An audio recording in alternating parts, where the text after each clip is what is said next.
The impact never came. Felix Rhee's body hung suspended in screaming wind, 53 floors above Harbor City's financial district, and for one perfect second he felt weightless, free from the fraud charges, free from Emma's betrayal, free from the sight of his boss Victor Lane's hand resting possessively on her lower back as security dragged Felix past them. Then gravity remembered its job.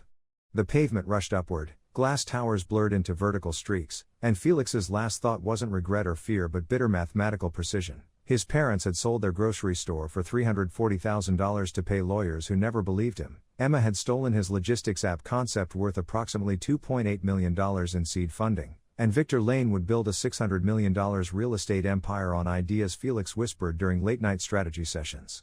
The numbers always added up. They just never added up in his favor.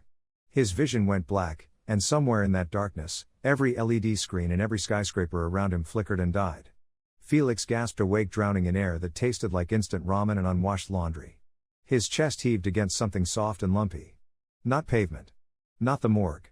A mattress. A terrible mattress with springs jabbing his ribs and a blanket that smelled like beer and desperation. His eyes snapped open to water-stained ceiling tiles and a poster of a sports car he'd bought at a campus bookstore 12 years ago. No. 10 years ago. No, that poster shouldn't exist anymore. He'd thrown it away when he graduated. When he moved into his first apartment. When he started at Morgan Webb Financial as a junior analyst and promised himself he'd finally become someone. The room spun. Felix lurched upright and his stomach rolled with the sudden weight of his own body. Too much weight. His hands flew to his midsection and found soft flesh, the slight paunch he'd spent ages 22 to 25 carrying before stress and overwork finally carved him down to exhausted bones. He scrambled to the cracked mirror hanging on the back of his dorm room door, his dorm room, the shoebox at Harbor City University where he'd lived on scholarships and weekend delivery jobs, and stared at a face he hadn't seen in a decade. Round cheeks. Tired eyes with bags underneath from pulling all-nighters for economics finals. Messy black hair badly in need of cutting. The small scar above his left eyebrow from when Marco convinced him to try skateboarding freshman year was still pink and fresh.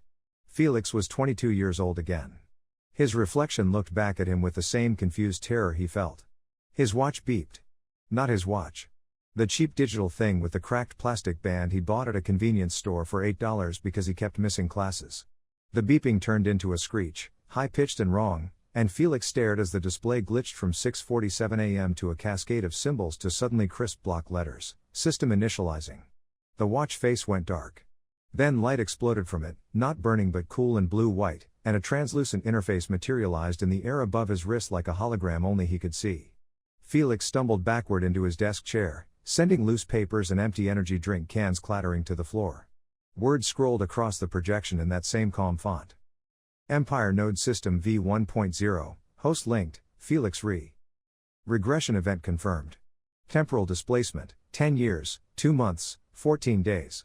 Cause, acute injustice threshold exceeded. Suppressed talent quotient, 94th percentile. Premature termination, wrongful. Correction protocol engaged. Felix's mouth moved but no sound came out. His brain, the same brain that could track 50 financial models simultaneously and spot pattern anomalies in quarterly reports at 3 a.m, simply refused to process what he was reading. Regression. Temporal displacement. He'd jumped off a building. He died. And now he was back in college with a glowing computer interface telling him his death was wrongful and his talent was suppressed and something had decided to correct the timeline. The text changed. Primary function, convert economic influence into quantifiable power. Profit generates influence points. Ownership generates influence points. Successful negotiations generate influence points. Influence points enhance host capabilities and unlock strategic advantages. Current influence points, 0. A new window opened, smaller, pulsing red at the edges. Starter mission, priority, critical. Acquire controlling interest in distressed commercial asset. Minimum valuation, $5 million. Time remaining, 23:58 and 14 seconds. Failure consequence, permanent system shutdown plus cardiac arrest. Felix stopped breathing. 24 hours. $5 million. Controlling interest. Or his heart would stop. He was broke. He was a college senior with $847 in his checking account, $23,000 in student loans, and a meal plan that ran out in 6 days. The only asset he controlled was a laptop held together with electrical tape and prayers. His vision swam and he gripped the desk to keep from falling. The system interface brightened and new text appeared, smaller, almost gentle. Advisory: host possesses complete knowledge of financial markets, corporate movements, and asset valuations for next 10 years. Utilize informational advantage. Trust pattern recognition. Survive first mission to unlock full capabilities. 10 years. Felix's hands shook. He knew which stocks would explode. Which startups would become giants. Which real estate would quintuple in value. He knew the 2008 crash was coming in 18 months. He knew which companies would weather it and which would vanish. He knew oil futures. Currency shifts. The exact day Bitcoin would launch and the exact day it would hit $20,000. He knew everything, and he had less than 24 hours to buy a $5 million asset he didn't have the money to touch. Unless. Felix's head snapped up. His mind, knocked sideways by impossible revelations, suddenly clicked into the cold analytical mode that had made him valuable before it made him a target. Distressed commercial asset. Minimum 5 million valuation. 24 hours. There was only one thing in Harbor City that fit those parameters, only one deal happening right now that he'd heard about in passing 10 years ago and completely forgotten until this exact second. Dawnridge Shopping Center. The dying mall on the eastern edge of the city, half empty, bleeding tenants, stuck in probate hell while the original owner's family fought over debts. In the original timeline, Victor Lane's company had eventually seized it for pennies on the dollar, demolished half of it, and built the mixed-use complex that became the crown jewel of his empire. Felix had watched the grand opening from his tiny apartment, eating microwave dinners and wondering why his life felt so small. But right now, today, Dawnridge was still in play. The family was desperate. The debt holders were circling. And Felix knew, he knew with the cold certainty of someone who'd watched it happen, that the land under that mall would be worth $350 million in 10 years if someone transformed it correctly. He also knew he had $847.23 hours. Felix shoved himself upright and grabbed his phone, the old brick of a thing with a cracked screen. His fingers trembled as he pulled up his banking app and stared at the number, $847.23. Rent was due in 9 days. He had a tutoring shift tonight worth $40. His part-time bookkeeping gig paid weekly, another $180 if he was lucky. He started to laugh, a high desperate sound, then stopped because laughing felt too close to crying. The system interface pulsed. Advisory: analyze available liquid capital sources. Forgotten accounts. Unexpected windfalls. Leverage points. Forgotten accounts. Felix froze.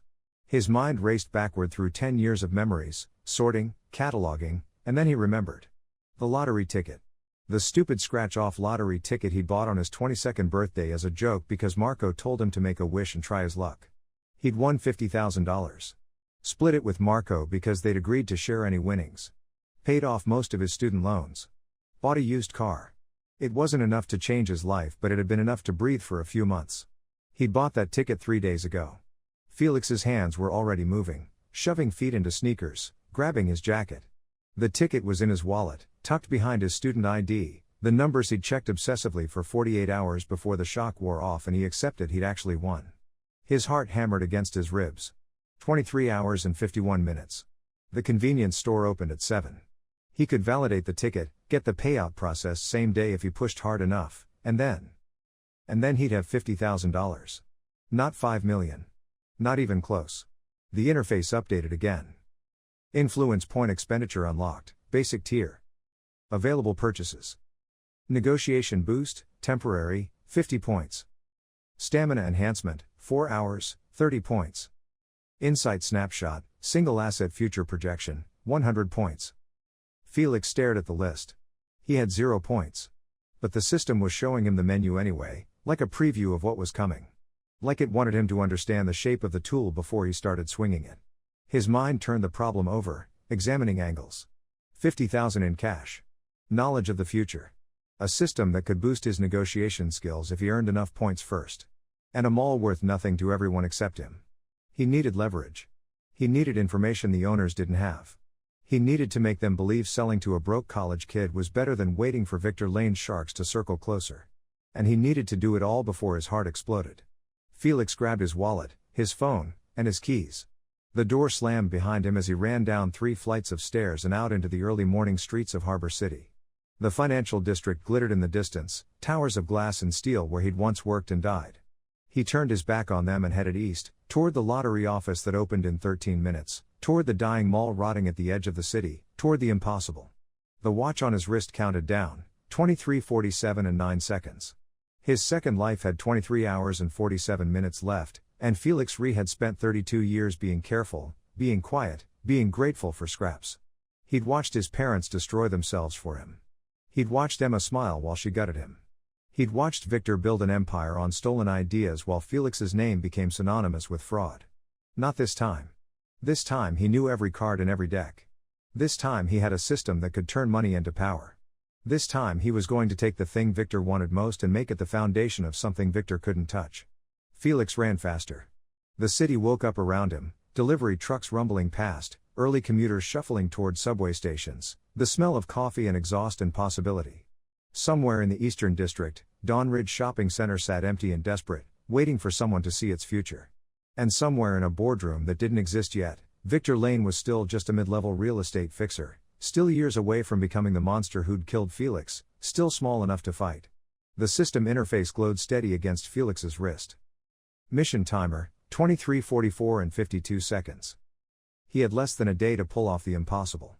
But Felix had died once already. He'd felt the pavement rushing up. He'd experienced the absolute zero of having nothing left to lose.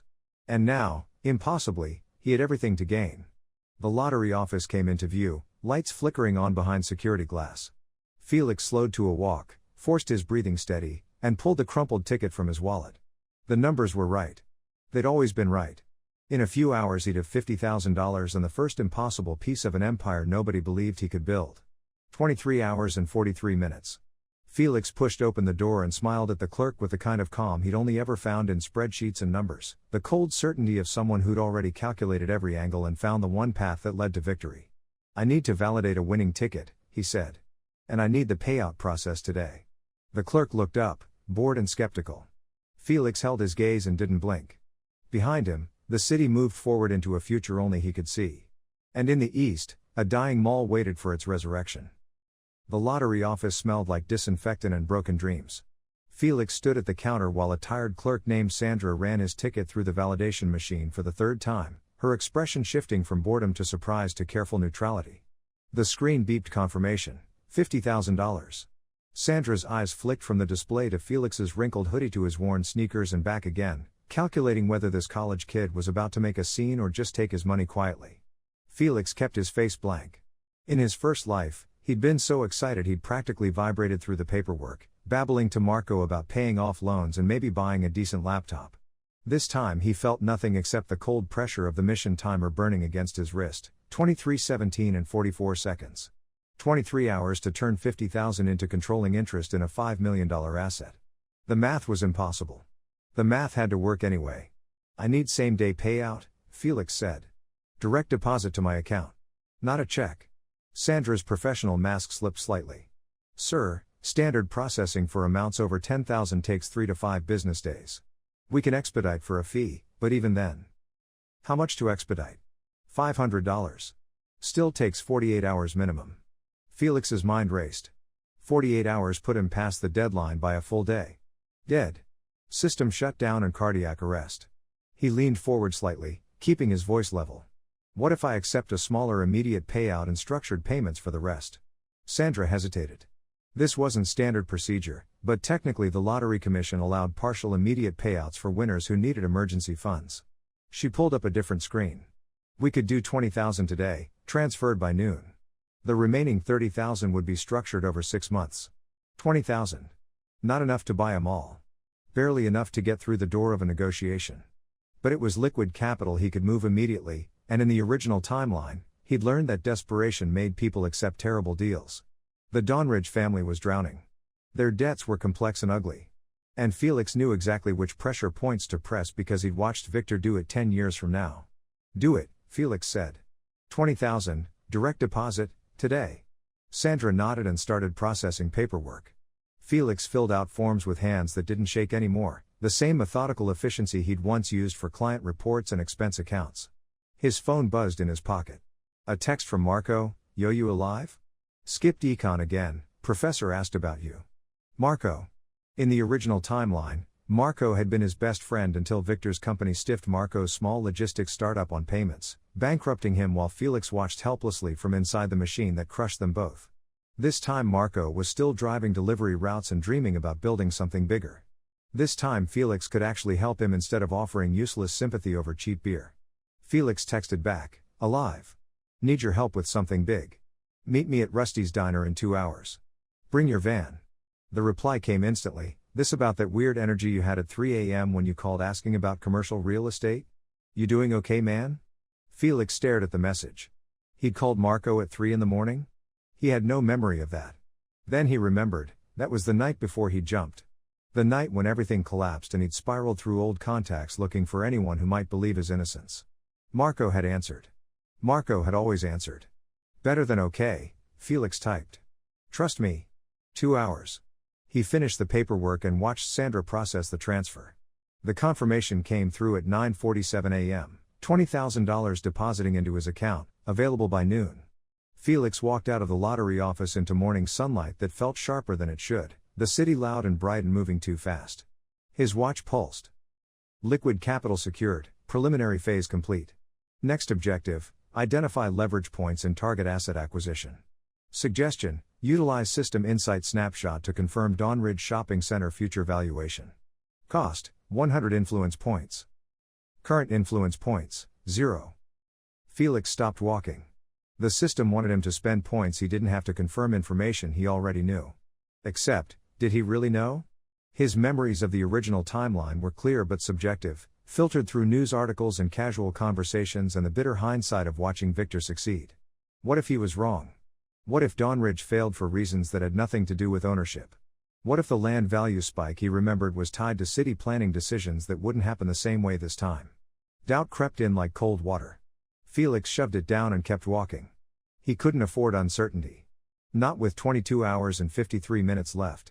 He needed more information about Dawnridge's current situation, the family's exact debt structure, and which creditors were putting the most pressure on them.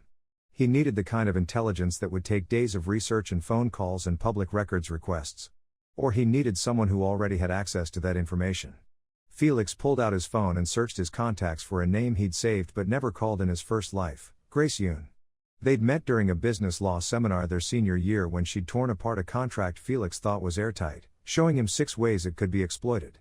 She'd been sharp and blunt and unimpressed by the smooth-talking business majors who dominated the class. Felix had been too intimidated to talk to her beyond basic pleasantries.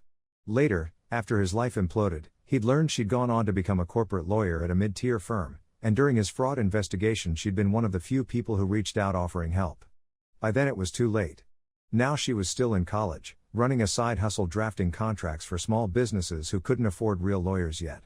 Felix had her number because she'd posted flyers around campus. He'd never had the courage to use it. He called. The phone rang 4 times before a crisp voice answered. "Grace Yoon, Contract Services. This better not be about a parking ticket." "It's not," Felix said. "This is Felix Rhee. We're in Professor Kim's business law class together. I need help with due diligence on a commercial real estate acquisition. Time sensitive. I can pay." Silence stretched for 3 seconds. Then, "Felix Rhee who sits in the back and never talks? You're buying real estate?" "Trying to. It's complicated." "Can we meet?" "How complicated?" "Distressed asset, family ownership dispute, multiple creditors, 22-hour deadline." More silence. Felix could almost hear her mind working through the impossibility of what he'd just described. Finally, "Where?" "Rusty's Diner. Noon. I have class until 11:30. "Skip it." Grace laughed, short and sharp. "You're serious?" "Completely." "Fine. But if this is some kind of scam or fraternity prank, I'm billing you for wasted time at $200 an hour. Deal." She hung up. Felix checked the time, 10:03 a.m. 2 hours until Marco and Grace converged at the diner. He needed to use that time to get as much information about Dawnridge as possible using the tools he had, internet access, public records, and memories of a future that hadn't happened yet. He found a coffee shop with decent Wi-Fi and bought the cheapest drink they had, then settled into a corner booth with his battered laptop. A search for Dawnridge Shopping Center Harbor City pulled up news articles from 3 months ago about the original owner's death and the subsequent legal chaos. Gerald Huan, 73, had built Dawnridge 30 years earlier during a commercial boom and watched it decline slowly as newer shopping centers opened and online retail grew. He died without a clear will, leaving the property split between his bitter adult children, David Juan, 47, who wanted to sell immediately, and Susan Juan Martinez, 51, who wanted to hold on to their father's legacy. The property was valued officially at $4.8 million, down from $7.2 million 5 years earlier. It had outstanding debts of approximately $2.1 million across 3 different lenders. Occupancy was at 42%. Major anchor tenants had left. The remaining businesses were small shops, a discount pharmacy, a struggling movie theater, and a coffee place that apparently served as an unofficial community center for the neighborhood. Felix scrolled through local business forums and found complaints from current tenants: leaking roofs, broken heating, deferred maintenance piling up because the estate couldn't agree on basic repairs. The longer the family fought, the worse Dawnridge got, and the less it was worth. A classic death spiral. Except Felix knew the land itself was the real asset. Dawnridge sat at the intersection of 3 neighborhoods that would gentrify rapidly over the next 8 years as the city's downtown core expanded eastward. The city would approve zoning changes allowing mixed-use development. Property values would explode. And whoever controlled Dawnridge when that happened would print money. His watch buzzed. Influence point generation opportunity detected. Felix looked up from his laptop. The coffee shop was filling with morning customers, and near the counter, a young woman in paint-stained jeans was arguing quietly with the manager about a declined credit card. The manager looked sympathetic but firm. The woman looked exhausted and desperate, the kind of bone-deep tired Felix recognized from every mirror in his first life. The system interface expanded. Scenario: local artist, Hana Park, attempting to purchase supplies for commissioned mural project. Payment method failed. Commission fee, $800.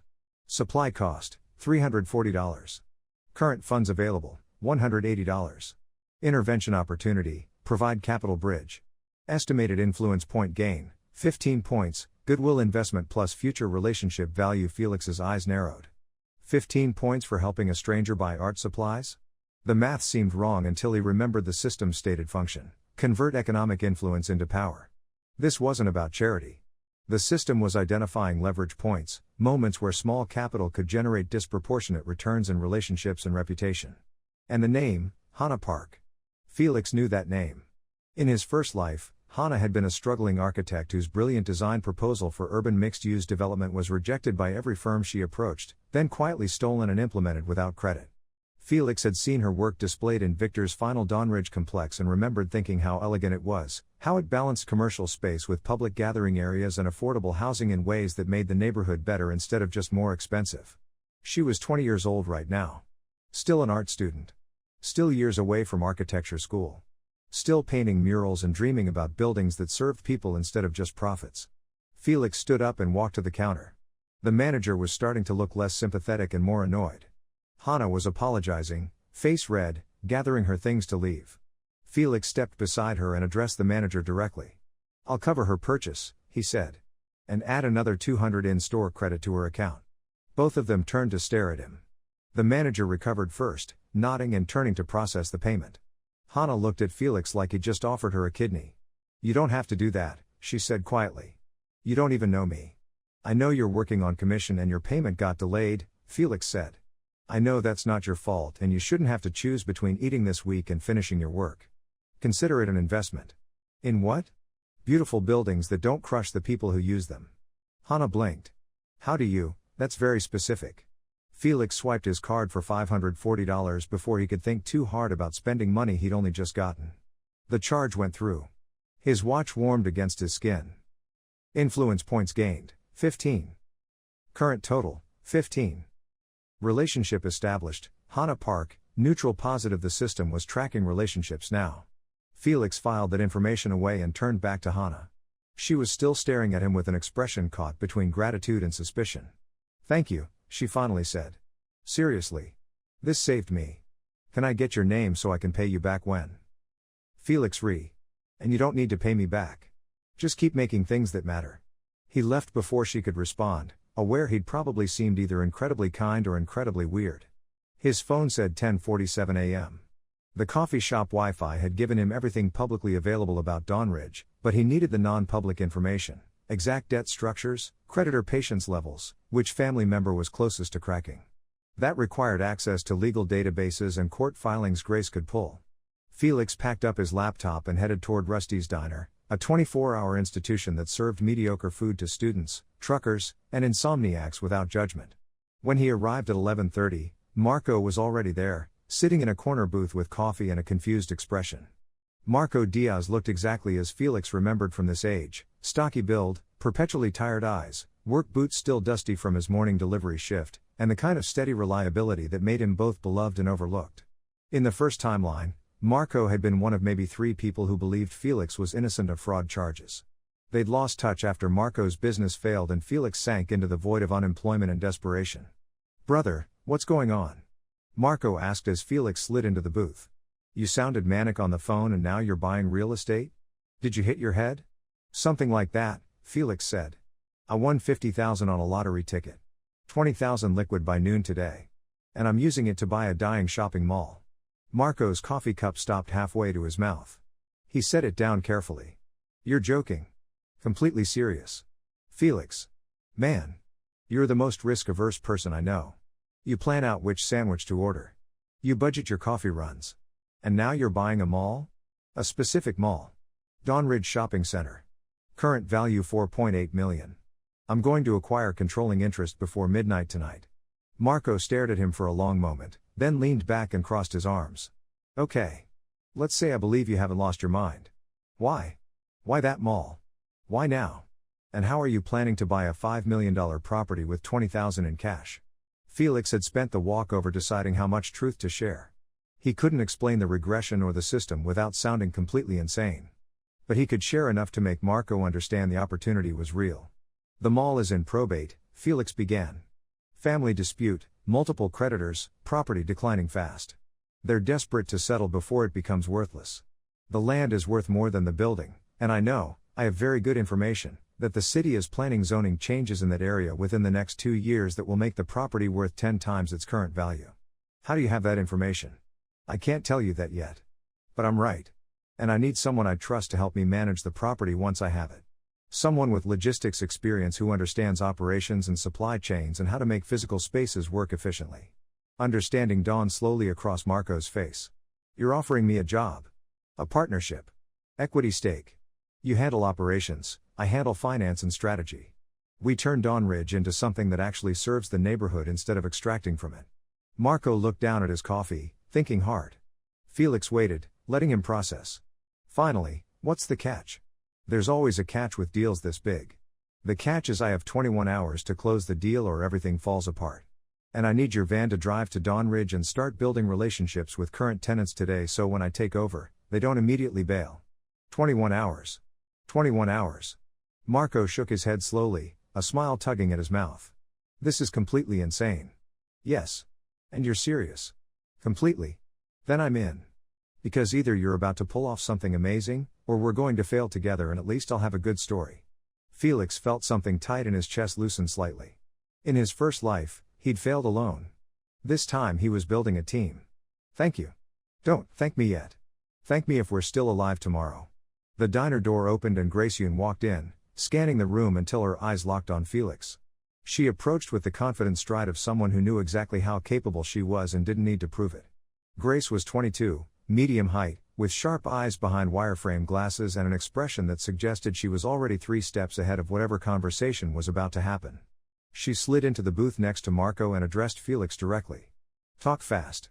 I left advanced contracts for this." Felix laid it out in 5 minutes. Dawnridge Shopping Center, family probate dispute, creditor pressure, his intention to acquire controlling interest, the 20-hour deadline. Grace listened without interrupting, her expression shifting from skeptical to thoughtful to intensely focused. When he finished, she pulled out a tablet and started typing. "David Juan versus Susan Juan Martinez. I remember seeing the filing. The estate is a mess. 3 different creditors, unclear asset distribution, no resolution in sight."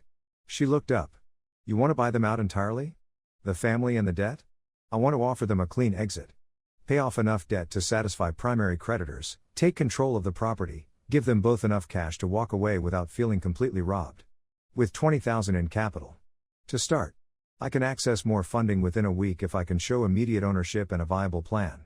Grace tilted her head slightly. "You're either brilliant or delusional. What's your actual angle here? Felix met her gaze. The land is worth exponentially more than current valuation. I have information about future development in that area. And I need a lawyer who can draft an agreement that protects everyone while moving fast enough to close today. Today. By midnight. Grace laughed once, sharp and bright. That's impossible. The paperwork alone would take days. Court approval for an estate sale under probate requires emergency provisions if all parties agree and debts are satisfied, Felix interrupted. And if there's a legitimate concern the asset will lose significant value during standard processing time. I looked it up. It can be done. Grace's eyes narrowed. You looked it up. I'm thorough. She studied him for another moment, then nodded slowly. $2,000. Half up front, half on completion. And if this actually works, I want you to remember I'm the lawyer who made it possible when you're buying your second mall. Deal. They shook on it.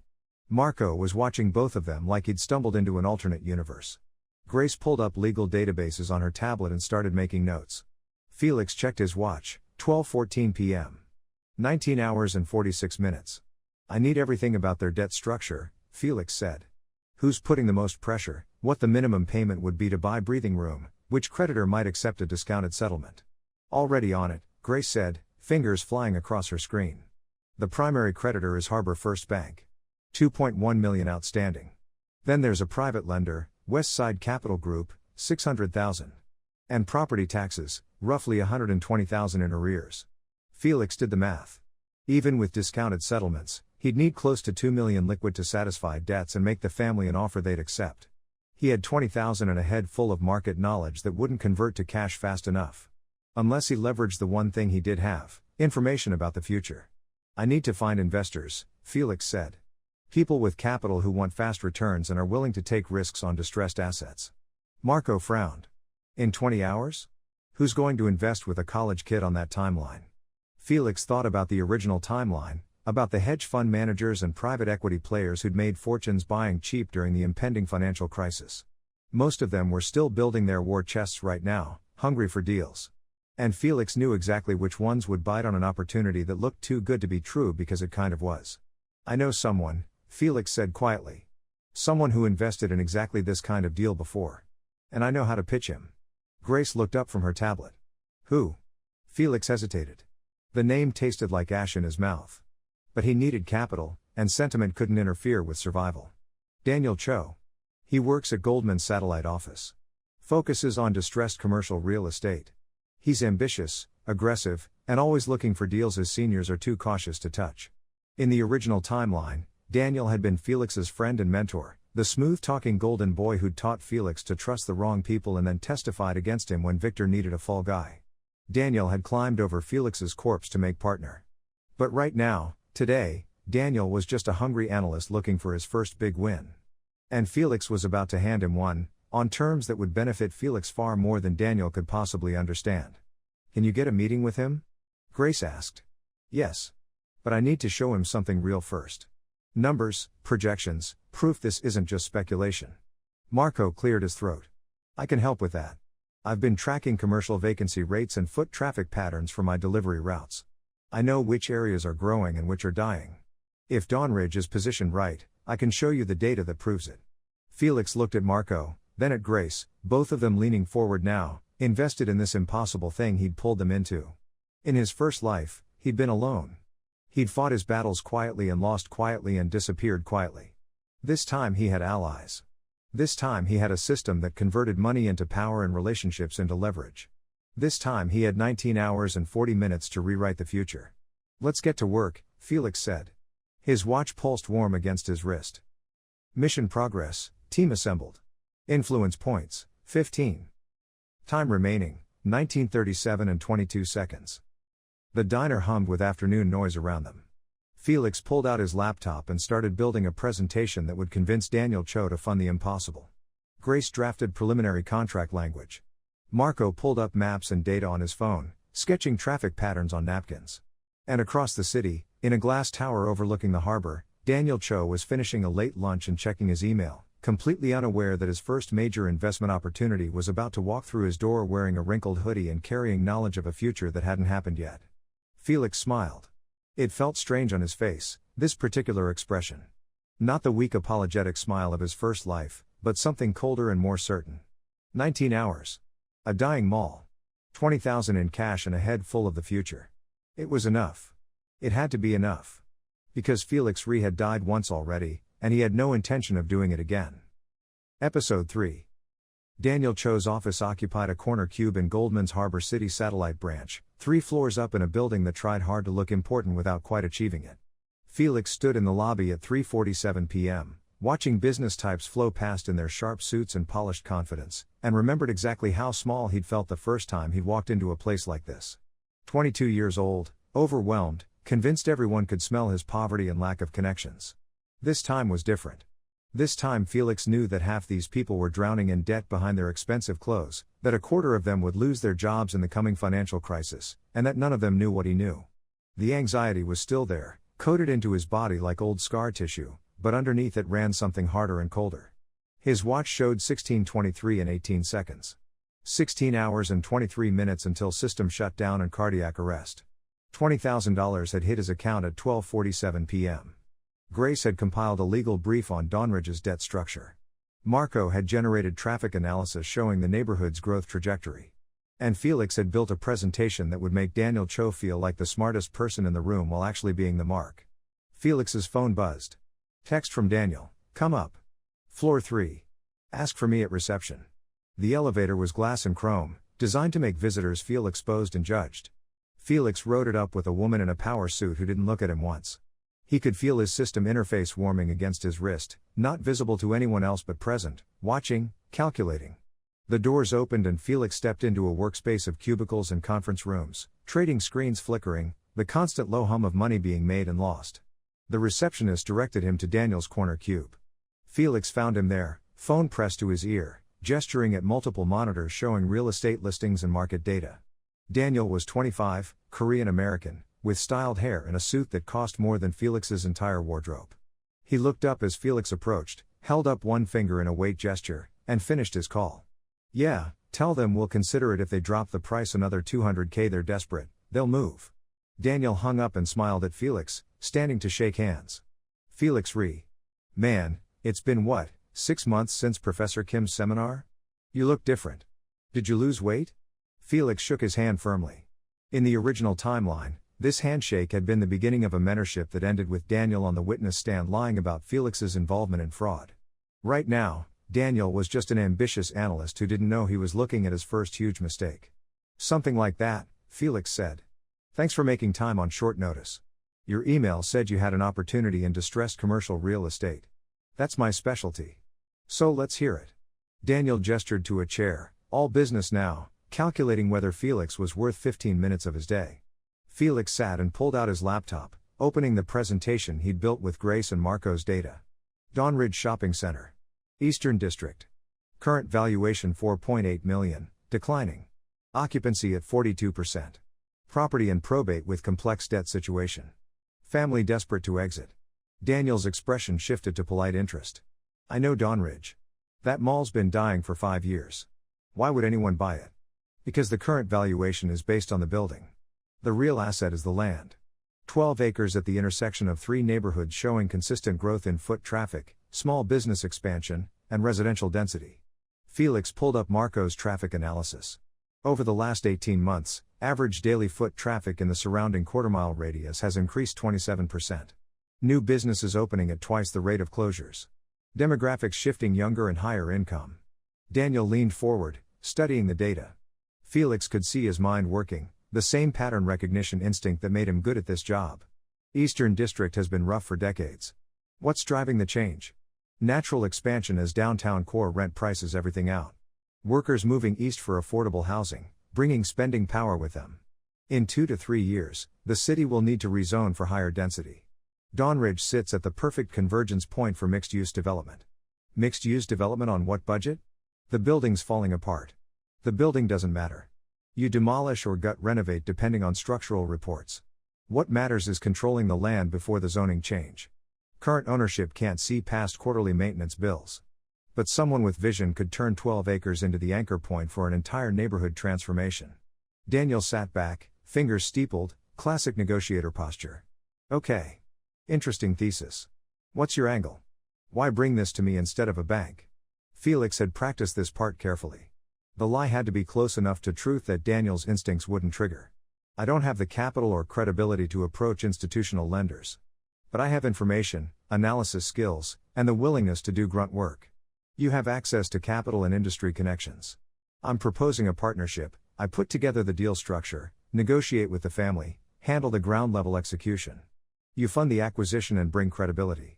We split ownership, you take majority stake initially, I earn up to 30% equity based on performance milestones. It was a bad deal for Felix on paper.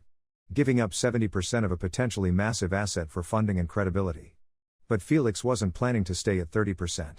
And he needed to make Daniel feel smart for taking advantage of an inexperienced kid who didn't know his own value yet. Daniel's eyes narrowed slightly. He was testing for desperation, for hidden problems, for the catch that made this too good to be true. What's the total capital requirement? Approximately 2.3 million. 1.8 to satisfy primary creditors and get them off the family's back, 500,000 to make the family an offer they'll accept, and a buffer for immediate repairs and legal fees. That's not small money for a satellite office analyst. You've made larger personal investments. I looked into your background. You brokered the Palmer building acquisition last year. 3.1 million, sold 18 months later for 5.7. You have both capital and track record. Daniel's smile widened slightly. Felix had just stroked his ego and demonstrated he'd done his homework. I'm listening. But I need more than traffic analysis and optimistic projections. What's the timeline on this zoning change you're betting on? This was where Felix had to be careful. He couldn't reveal he had perfect knowledge of the future, but he needed to be confident enough that Daniel believed in his information sources. I have a contact in city planning. Informal conversation, nothing official. But she indicated the Eastern District rezoning proposal is being drafted now, targeting approval in the next 18 to 24 months. By the time it's public knowledge, land prices will have spiked. We need to be positioned before that happens. And if the zoning doesn't change? Worst case, we own 12 acres in a growing neighborhood with declining competition as other malls close. We restructure the property, bring in anchor tenants focused on community needs instead of big box retail, create a mixed income commercial hub. Steady returns, lower risk. The zoning change is the home run. The base case is still profitable. Daniel was nodding now, pulled in despite himself. Felix could see the calculations happening behind his eyes, the risk, the reward, the optics of bringing a major deal to his superiors, the potential promotion. Everything Daniel wanted was sitting right in front of him, gift-trapped. How fast do you need to move? Estate sale requires fast resolution before creditors force liquidation. I need to make an offer by tonight, close within 72 hours. Tonight? Daniel's eyebrows rose. That's insane. Due diligence alone takes weeks. I've already done preliminary due diligence. Legal counsel is drafting agreements. The family is motivated. This is a timing opportunity, act now or watch someone else grab it. Daniel stood and walked to his window, looking out over the city. Felix waited, letting the silence work. His watch showed 15:41 and 9 seconds. 15 hours and 41 minutes. His heart was beating too fast but his hands stayed steady on his laptop. Finally Daniel turned. I'll need to see everything. Full debt breakdown, traffic data, legal brief, your entire analysis. And I want to meet the family myself before committing capital. Done. I can have everything sent to you in the next hour. The family meeting can happen today if you're available. Today. Today. Daniel smiled, the expression of a shark that just spotted blood in the water. You know what? I like your energy. And I like deals that move fast before competition notices. Send me everything. If it checks out, I'm in for the capital. But I'm taking 60% equity, not 70%. And you're capped at 20%, not 30%. Felix kept his face neutral while internally smiling. Daniel had just negotiated himself into a slightly worse position while feeling clever about it. 20% works. With the performance milestone structure, I hit growth targets, I can earn up to 25%. Fine. 25 cap. Send the documents. They shook hands again. Felix left the office at 4:23 p.m. with a verbal commitment for $2.3 million and a partner who thought he was taking advantage of an ambitious but naive college kid. The elevator ride down felt different than the ride up. Same glass walls, same chrome finish, but now Felix was playing with someone else's money and his own knowledge of a future only he could see. His phone buzzed immediately. Grace, well? Felix texted back, he's in. Needs documents in 1 hour. Can you package everything? Already done. Sending now. You're buying me dinner after this. I'm buying you a car after this. Next text from Marco, got 3 current tenants at Dawnridge who agreed to talk. They're nervous but interested. When are you coming out here? Felix checked his watch, 15:08 and 44 seconds. 15 hours. On my way. Meet me at the main entrance. The subway ride east took 40 minutes. Felix used the time to review Grace's legal documents on his phone, memorizing debt structures and settlement terms. The system interface pulsed occasionally, showing updates. Influence points, 15. Partner secured, Daniel CHO, temporary alliance, high-risk mission progress, 41%. Estimated probability of success, 68%. Recommendation, increase direct engagement with target asset to boost confidence metrics. Felix stared at that last line. The system wanted him to go to Dawnridge, to walk the property, to connect with it physically. It wasn't enough to treat this as a financial transaction. The mall was dying and full of people whose lives would change depending on who owned it next. In the original timeline, Victor had gutted it and displaced everyone. This time, if Felix succeeded, it could be different. The subway surfaced in the Eastern District and Felix stepped out into afternoon light that felt older here, the buildings lower and more worn, small businesses with hand-painted signs, neighborhoods that still had corner stores where people knew each other's names. Dawnridge Shopping Center sat 3 blocks from the station, a sprawling structure from the 1970s with faded paint and a parking lot full of potholes. Marco was waiting at the main entrance, leaning against his delivery van. He straightened when he saw Felix approaching. Welcome to your future empire. It's really something. Felix looked up at the mall. Half the exterior lights were broken. The main sign read Dawnridge Shopping Center, but the G and the N were burned out, making it Dawnridge Shopping Center. The automatic doors were propped open with a brick. Through them, Felix could see a main corridor lit by flickering fluorescents, storefronts with paper covering the windows, and the handful of remaining businesses trying to survive. But Felix wasn't seeing the present. His system interface flickered to life, overlaying the physical building with translucent data. Dawnridge Shopping Center. Current value, $4,800,000. Projected 10-year value, optimal path, $387 million. Projected 10-year value, standard path, $12 million. Projected 10-year value, negative path, $0, demolished, land sold for minimum 3 futures. 3 possibilities. Felix blinked and the overlay vanished, leaving just the dying mall in front of him. His chest felt tight. You okay? Marco asked. Yeah. Let's meet the tenants. They walked inside. The mall smelled like old air conditioning and desperation, the particular scent of a place slowly being forgotten. The main corridor stretched ahead, wide enough for crowds that no longer came. Felix counted businesses, a discount pharmacy, an Asian grocery, a phone repair kiosk, a coffee shop, a small bookstore, a nail salon, a kids' play area that looked abandoned, and at the far end, a movie theater with a marquee showing films from 6 months ago. Marco led him to the coffee shop. It was called Morningside Coffee and occupied a corner unit with windows facing both the interior corridor and the parking lot outside. Inside, tables were half full with people working on laptops, reading, talking quietly. Behind the counter stood a young woman in paint-stained jeans and a Morningside apron. Felix stopped. Hannah Park. The same person he'd helped at the coffee shop this morning. She looked up and her eyes widened in recognition. You, she said. The guy who bought my art supplies. Small world, Felix said. Really small. Marco said the new potential owner wanted to meet with tenants. That's you? Potentially. If I can close the deal. Hannah studied him with an expression that was equal parts curious and skeptical. You're buying this place. The whole mall. Trying to. You're like 22. 22 and highly motivated. She laughed once, soft and surprised. An older man emerged from the back room, 50s, with tired eyes and calloused hands. Marco made introductions. Felix, this is David Park, he owns Morningside. And you already met Hannah, his daughter. David, this is Felix Ree. David shook Felix's hand with a grip that felt like it was measuring him. Marco says you want to buy Dawnridge. That true? Yes, sir. Why? This place has been dying for 5 years. Every owner since Gerald passed has tried to squeeze it for rent while letting everything fall apart. What makes you different? Felix met his gaze directly. I'm not interested in squeezing anything. I want to rebuild this place in a way that serves the neighborhood instead of replacing it. Keep tenants who want to stay, bring in new businesses that complement existing ones, fix what's broken, create something people actually want to come to. David's expression didn't change. That's a nice speech. You practice it? Yes. But I also mean it. Everyone means it until the numbers don't work. Then suddenly it's all about cutting costs and raising rents and pushing out anyone who can't pay premium rates. I'm not everyone. Prove it. Felix took a breath. This was the moment that mattered more than any presentation to Daniel, more than any legal document Grace could draft. David Park represented every tenant in this mall, every small business owner who'd watched landlords make promises and break them. If Felix couldn't convince this man, the deal was dead regardless of capital. I can't prove it yet, Felix said quietly. I don't have a track record.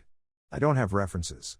What I have is 20 hours to close this deal before my funding window closes, a lawyer who's drafting tenant-friendly lease agreements, and a logistics partner who understands how to make physical spaces work for the people who use them.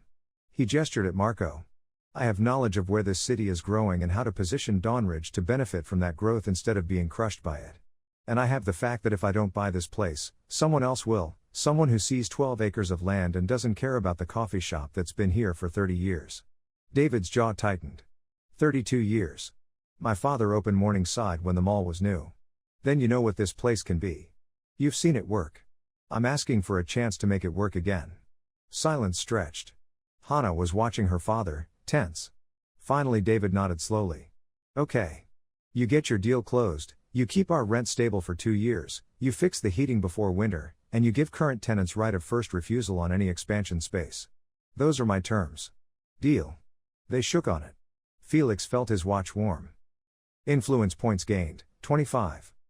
Relationship established, David Park, neutral cautiously supportive relationship upgraded, Hannah Park, positive invested tenant confidence boost, plus 12% mission success probability.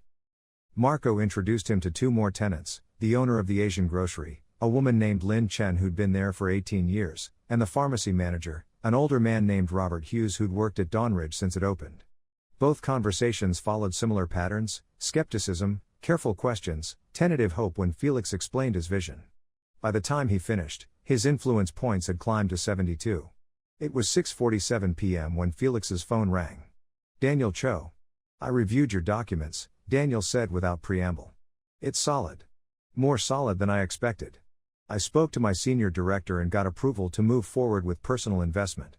But I need to meet the family tonight. Can you set that up? Felix looked at Marco, who nodded and pulled out his own phone. Grace already made contact with David Juan. He's willing to meet. His sister Susan is harder to pin down, but Grace thinks she can get her there. Where? Felix asked. Neutral territory. Grace suggested the Harbor First Bank conference room since they're the primary creditor. 6 p.m. Felix checked his watch, 13:41 and 33 seconds. It's almost 7 p.m. now. She meant 6 p.m. tomorrow morning. Felix's heart sank. That put them at 12:47 a.m. tonight for prep, 6 a.m. for the family meeting, negotiations through the morning, and closing documents by midnight tomorrow. It was technically possible but brutally tight. He needed sleep. His body was already running on fumes and lottery adrenaline. The system interface pulsed. Stamina enhancement available, 30 influence points for 4 hours of peak physical and mental performance. Current points, 72. Felix didn't hesitate. He mentally selected the option and felt a wave of warmth spread through his chest. The exhaustion didn't vanish completely, but it receded to a manageable background hum. His thoughts sharpened.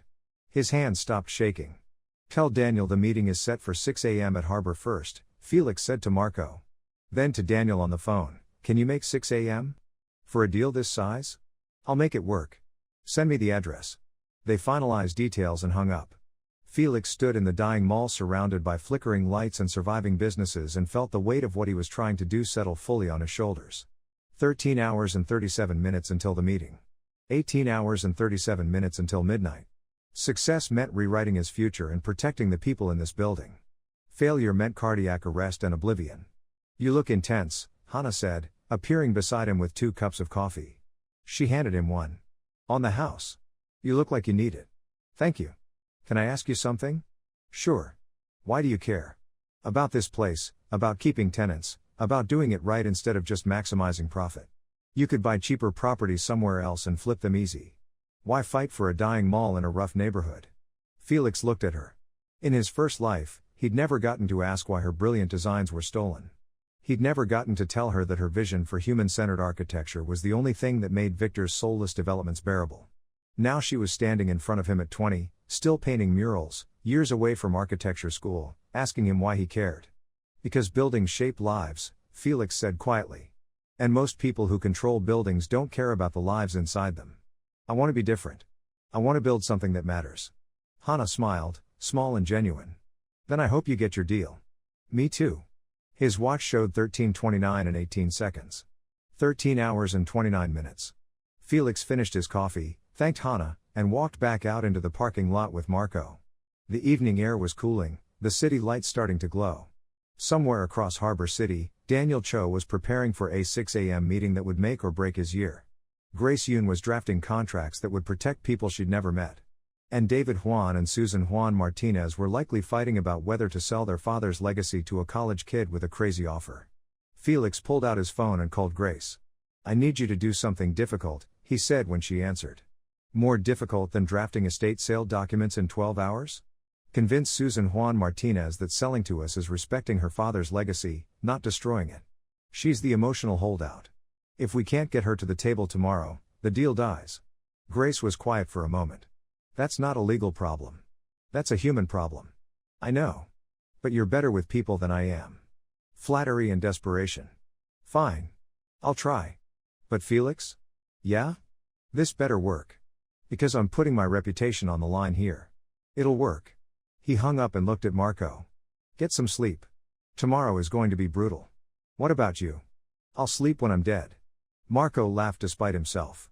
Bad phrasing, considering. Yeah. They drove back toward campus in Marco's van, the city flowing past outside the windows. Felix watched neighborhoods transition from rough to polished to rough again, the economic geography of Harbor City written in building heights and business types. Somewhere in this city, Victor Lane was sleeping peacefully, unaware that the kid he'd framed for fraud in 8 years had just started building the thing that would eventually destroy him. Felix closed his eyes and let the stamina enhancement carry him through the exhaustion. 13 hours until the family meeting. 18 hours until the deadline. The math was impossible. The math had to work anyway. Because Felix Rhee had died once already, and he'd learned something falling from that rooftop, the only thing more powerful than fear was the absolute certainty that you had nothing left to lose and everything to gain. His watch pulsed against his wrist. Mission progress, 63%. Time remaining, 13:14 and 7 seconds. Influence points, 42. Status, enhanced stamina active, 3 hours 47 minutes remaining. The numbers ticked down. Felix opened his eyes and pulled out his laptop. There was still work to do, presentation refinement, financial modeling, contingency planning for every way tomorrow could go wrong. He had 13 hours. He'd make them count. Episode 4. The Harbor First Bank conference room smelled like leather and old money. Felix sat at a massive table at 5:52 a.m., watching Daniel Cho arrange presentation materials with the practiced ease of someone who'd closed deals in rooms like this before. Grace was at the far end, laptop open, 3 different contract drafts ready to deploy. Marco stood near the coffee station, looking uncomfortable in borrowed business casual, ready to provide operations perspective if needed. Felix's stamina enhancement had worn off around 2 a.m. He bought another 4-hour boost for 30 influence points, burning through his reserves to stay sharp. Now he sat on 12 points total with the timer showing 6:08 and 21 seconds. 6 hours and 8 minutes until midnight. Until system shutdown. Until cardiac arrest. His hands were steady. The conference room door opened and David Juan entered first. He was 47 but looked older, with gray hair, defeated shoulders, and the expression of someone who'd been fighting his own family for too long. Behind him came Susan Juan Martinez, 51, with sharp eyes and a mouth set in a permanent line of disapproval. She wore business attire and carried herself like she was walking into a hostile takeover instead of a potential solution. Grace stood and made introductions. Daniel took over immediately, smooth and professional, explaining his background and credibility while making Felix sound like a promising junior partner instead of the driving force. Felix led him. This was Daniel's show until the actual negotiations started. David sat down heavily. Susan remained standing for a moment longer, studying each person in the room like she was deciding whether they were worth her time. Finally she sat. Let's be clear, Susan said. I didn't want to come to this meeting. The only reason I'm here is because my lawyer said we're 60 days from forced liquidation and this is our last reasonable offer. But I don't trust fast deals and I don't trust young investors who promise to save failing properties. Daniel smiled his professional smile. I understand your skepticism, Mrs. Juan Martinez. But if you'll allow me to show you what we're proposing. I don't care about proposals. I care about my father's legacy. Dawnridge was his life's work. He built that mall with borrowed money and 60-hour weeks. He wanted it to serve the neighborhood, not extract from it. Every offer we've gotten so far has been vultures planning to strip the carcass. What makes you different? The room went quiet. Daniel's smile faltered slightly. He hadn't expected this level of emotional resistance. His presentation was built around numbers and market analysis, not legacy and meaning. He looked at Felix, a silent plea for support. Felix cleared his throat. Mrs. Juan Martinez, can I ask you something? Susan turned her sharp gaze on him. Who are you again? Felix Re. I'm the one who'll be managing day-to-day operations if this deal closes. You look about 20. 22. And I grew up 3 blocks from Dawnridge. My parents owned a grocery store in the area for 15 years before they had to close. I know what it feels like when corporate interests hollow out a neighborhood. Susan's expression shifted slightly. Not softening, but becoming more attentive. Go on. Your father built Dawnridge to be a community center, not just a shopping destination. I've spent the last 2 days walking the property and talking to tenants. David Park has been there 32 years. Lin Chen 18 years. Robert Hughes since opening day. They remember when the mall worked. When it was full of families and local businesses and people who knew each other. That's what we want to restore. With what money? The building needs $1 million in repairs minimum. How are you going to fund that and turn a profit? Felix pulled out his own laptop and opened a different presentation than the one Daniel had prepared. This one showed photos of current tenants, demographic data on the neighborhood, and a development plan that prioritized community value alongside commercial returns. We're not prioritizing profit in year 1, Felix said. We're prioritizing stability and trust. Fix critical infrastructure first, heating, plumbing, roof. Keep current tenants at stable rents for 2 years minimum. Bring in complementary businesses that serve neighborhood needs, not chains that extract wealth. Build slowly and carefully. The profit comes later when the neighborhood remembers that Dawnridge is theirs. David Juan leaned forward, studying the screen. You talked to David Park? Yesterday. And Lin Chen and Robert Hughes. They're skeptical but willing to give us a chance if we prove we're serious. My father loved that coffee shop, David said quietly. He went there every morning for 20 years. Susan's jaw tightened. Felix could see her fighting between emotional attachment and practical necessity. He'd seen this exact expression on his own mother's face when she'd decided to sell their store, the moment when sentiment lost to survival. We're offering to clear all primary debts, Grace said, stepping in with precise legal language. $2.1 million to Harbor First, $600,000 to Westside Capital, satisfaction of tax arrears. Clean slate for the estate. Additionally, we're prepared to offer each of you $250,000 directly as settlement for your father's equity stake. The property transfers to our ownership, and you walk away with cash and no more legal fees. $500,000 split between them. It wasn't life-changing money, but it was enough to close the probate case and move on. Susan looked at her brother. David looked back. Years of fighting flickered between them, unspoken. What's the catch? Susan finally asked. No catch, Daniel said. We assume all debt, take full ownership, bear all risk going forward. You're completely released from any further financial or legal obligation to the property. And if you fail? If you can't make the mall work and it goes under? Then we lose everything we've invested, Felix said. But you're already out. Protected. Free. Susan stood and walked to the window, looking out over Harbor City's downtown in the early morning light. Felix watched her shoulders, the tension in her spine, and recognized someone carrying too much for too long. His watch showed 5:42 and 17 seconds. 5 hours and 42 minutes. I need a moment alone with my brother, Susan said. Grace nodded. Of course. We'll step outside. They filed out into the hallway, Felix, Daniel, Grace, Marco. The heavy door closed behind them. Through the window, Felix could see Susan and David talking, their body language intense. Susan was gesturing, David responding, years of family history compressed into a 5-minute conversation that would determine everything. Daniel pulled Felix aside. You went off script in there. Your script wasn't working. My script was fine. She was always going to be emotional. We just needed to wait her out. We don't have time to wait. We have 5 hours. Daniel's eyes narrowed. Why 5 hours? The deal deadline isn't until tonight. Why are you so fixated on speed? Felix caught himself. He couldn't explain the system or the literal countdown to cardiac arrest. The longer this takes, the more chance something goes wrong. Another buyer shows up. A creditor gets impatient. The family changes their mind. We need to close today. We will close today. Just relax. Felix bit back a response. His system interface pulsed. Warning, influence points critically low, 12 remaining stamina enhancement will expire in 47 minutes. Recommendation, conserve energy for final negotiation phase. He couldn't afford another stamina boost. 12 points was barely enough for emergencies. His body was already starting to feel the exhaustion underneath the artificial enhancement, muscles heavy, thoughts slightly fuzzy at the edges. He needed to close this deal in the next hour or he'd start making mistakes. The conference room door opened. David appeared, his expression unreadable. We need clarification on a few terms. They filed back inside. Susan was standing at the head of the table now, arms crossed. We'll accept your offer on 3 conditions. 1. You maintain current tenant leases for minimum 24 months with no rent increases above inflation. 2. You name the renovated property after our father, Gerald Juan. 3. You give us first right of refusal if you ever sell the property within 10 years. Felix looked at Grace. She was already typing, updating contract language in real time. Those terms are acceptable. We'll codify them in the purchase agreement. In writing, Susan said. Legally binding. Absolutely. Susan glanced at David. Some silent communication passed between them.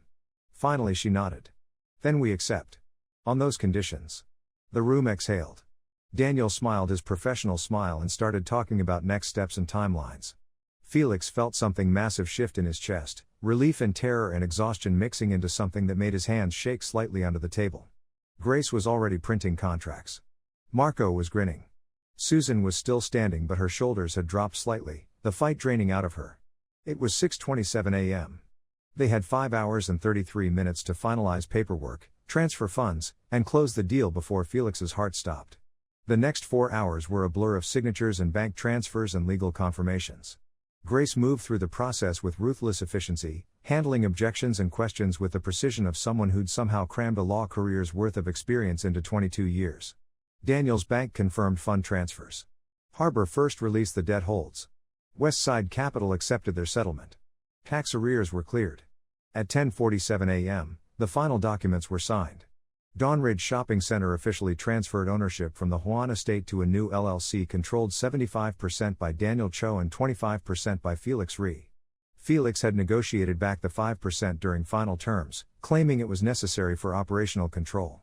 Daniel had agreed, too focused on securing the majority stake to care about small percentage differences. What Daniel didn't know was that the LLC operating agreement Grace had drafted included performance clauses that would automatically shift equity based on revenue targets. Targets that Felix knew, with absolute certainty, would be hit because he'd seen the future. Within 18 months, Felix would control 45%. Within 3 years, 51%. But Daniel wouldn't realize the equity was bleeding away until it was too late to stop. Felix signed the last page at 11:03 a.m. and felt his watch pulse. Mission complete. Influence points gained, 250. Current total, 262. Cardiac arrest averted. System upgrade unlocked. He excused himself to the bathroom and locked the door, leaning against the sink while his heart rate slowly returned to normal. The system interface expanded across his vision. Congratulations, starter mission success. Dawnridge Shopping Center acquired. Current ownership, 25%, performance equity potential, plus 26% property value, $4,800,000. Projected 10-year value, $387 million. New abilities unlocked. Enhanced negotiation, Tier 2, asset analysis, detailed projections, relationship mapping, track influence networks, team coordination, boost ally performance. Next mission available, yes/no? Felix selected no. Not yet. He needed to stabilize Dawnridge first, handle the immediate aftermath, make sure tenants didn't panic when ownership changed. The system accepted his input and minimized to standby mode. He washed his face with cold water and looked at himself in the mirror. Same face as yesterday. Same tired eyes. But something fundamental had shifted. He'd pulled off the impossible. He'd convinced investors, negotiated with a fractured family, assembled a team, and seized control of a $4.8 million asset with $20,000 in cash and perfect knowledge of the future. And he'd done it with 57 minutes to spare. Felix walked back out to find the conference room celebrating. Daniel was on the phone with his senior director, practically glowing.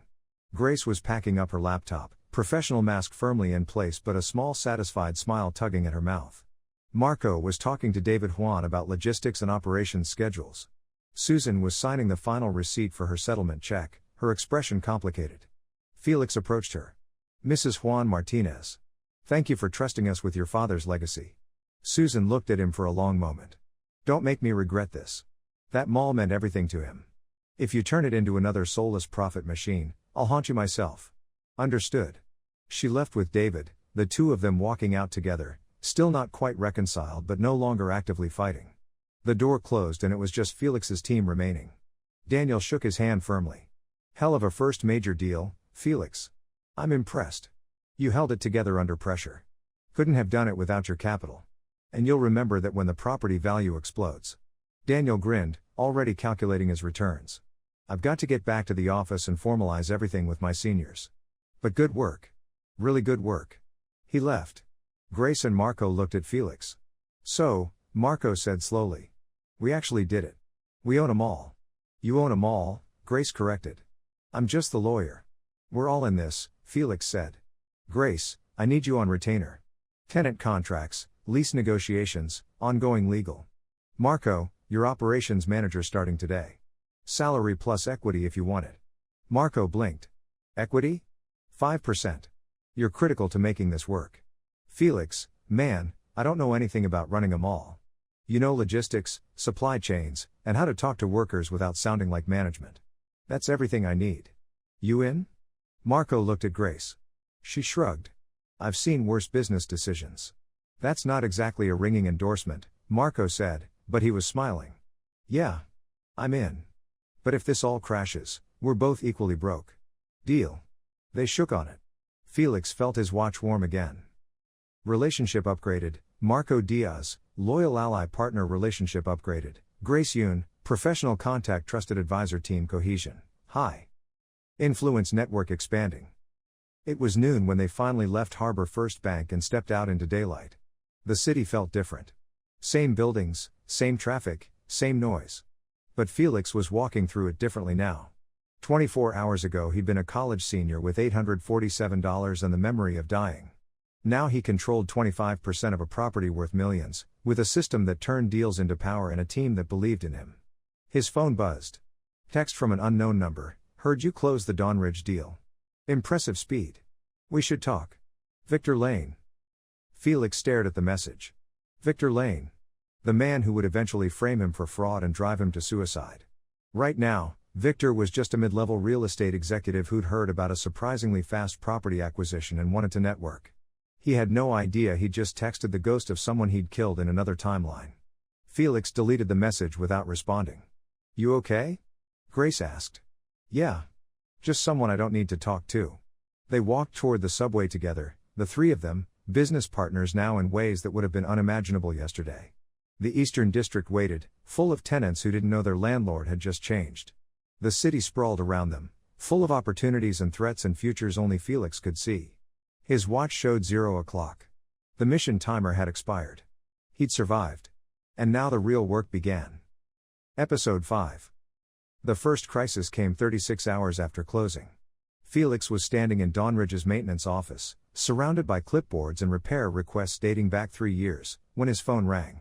Marco's voice was tight. "We've got a problem. Main heating system just died. Temperatures dropping fast and we've got tenants threatening to break their leases."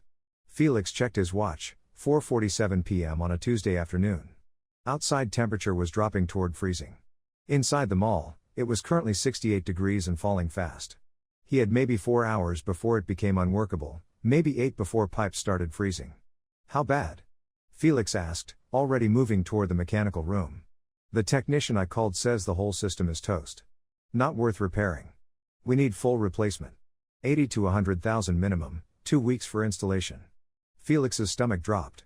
He'd budgeted for repairs, but not full system replacement in the first month.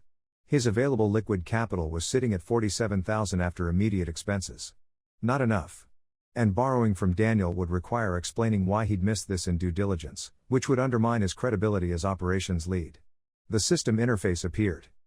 Crisis detected, critical infrastructure failure. Tenant confidence, declining, -15% in last 2 hours recommended solutions. Emergency capital infusion, request funds from partner, low risk, medium cost to credibility. Alternative temporary solution, space heaters plus partial repairs, medium risk, low cost, reduced tenant satisfaction.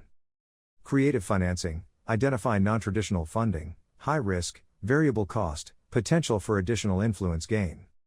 Influence point expenditure options available. Felix reached the mechanical room where Marco was waiting with a technician named Sam, a weathered man in his 60s who'd worked on Dronzer's systems for 20 years. Sam was standing next to a massive, ancient boiler that looked like it had been installed during the mall's original construction. "Talk to me," Felix said. Sam gestured at the boiler. "Heat exchangers cracked. Safety valves compromised. Even if we could patch it, you're looking at a major failure within weeks. This thing should have been replaced 5 years ago, but the previous ownership kept putting it off. Can we limp it through winter? Not safely. Carbon monoxide risk. Explosion risk. Insurance won't cover you if something goes wrong, and I've documented the problems." Felix thought fast. Traditional HVAC replacement through standard contractors would drain his reserves and take weeks. But the system was showing him a third option, something that required creativity instead of just capital. He pulled out his phone and called Grace. "I need creative contract law," Felix said when she answered. "Fast. How creative?" "Equipment financing, vendor partnerships, deferred payment structures. Anything that lets me replace a $100,000 heating system without draining our capital reserves." Grace was quiet for 3 seconds. "You're in luck. I just finished a continuing education course on commercial equipment financing. Give me 30 minutes. Felix turned to Sam.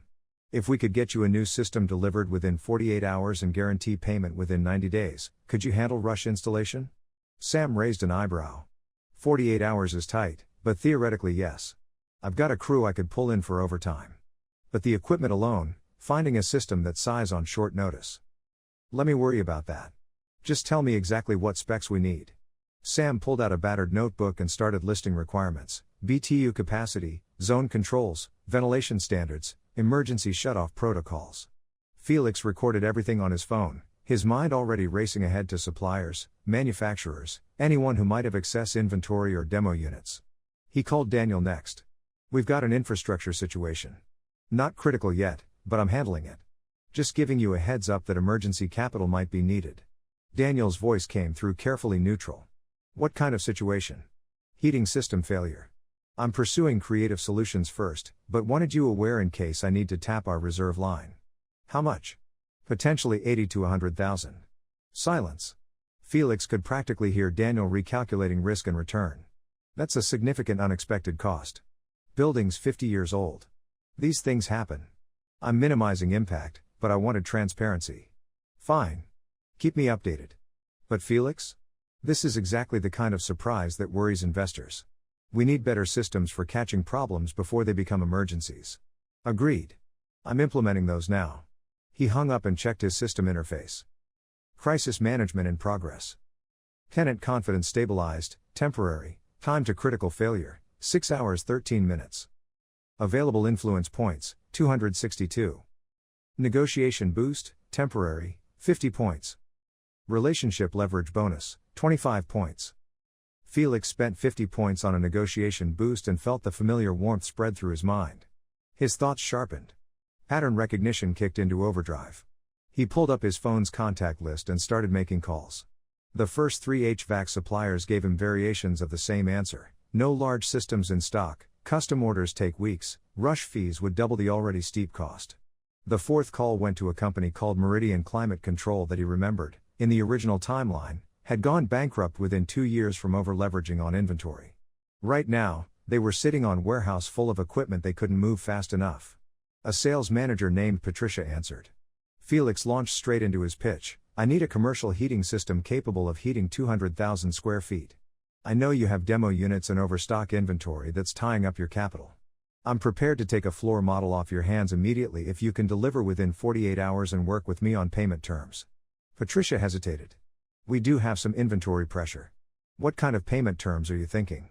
20% down, remaining 80% across 90 days, personally guaranteed with property as collateral. You get to move inventory, I get immediate equipment, everyone wins. What property? Dawn Ridge Shopping Center. 12 acres, recently acquired, valued at $4.8 million. He heard typing, Patricia looking him up. That deal just closed 2 days ago. You're Felix Re. That's me. You're 22 years old.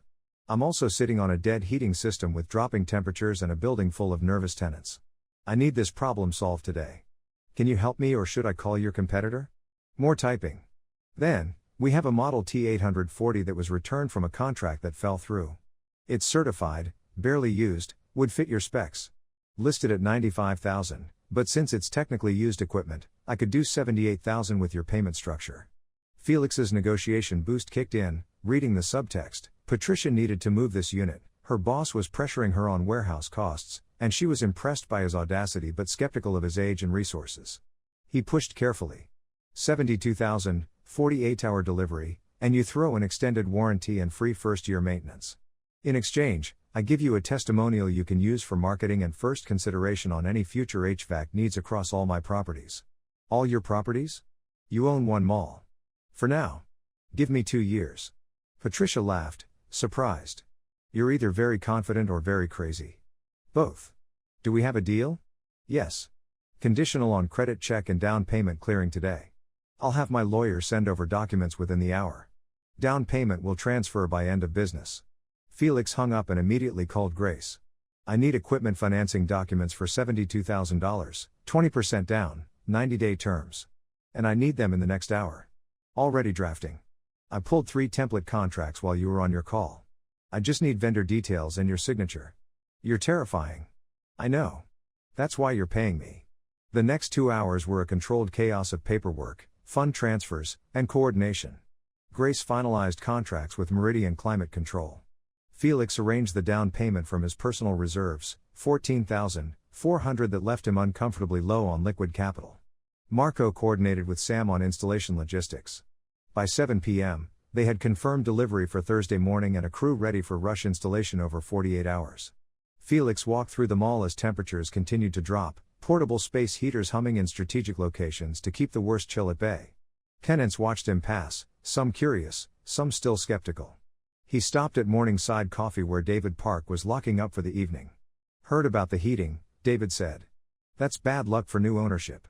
Bad luck we're fixing, Felix replied. New system being installed Thursday. Should be operational by Saturday. David studied him carefully. That fast? That fast. And it's a full replacement, not a patch job. This one will last 20 years. Expensive. Worth it. Can't ask tenants to trust us if we don't invest in basics. David nodded slowly. My father used to say that. Fix the basics first, everything else follows.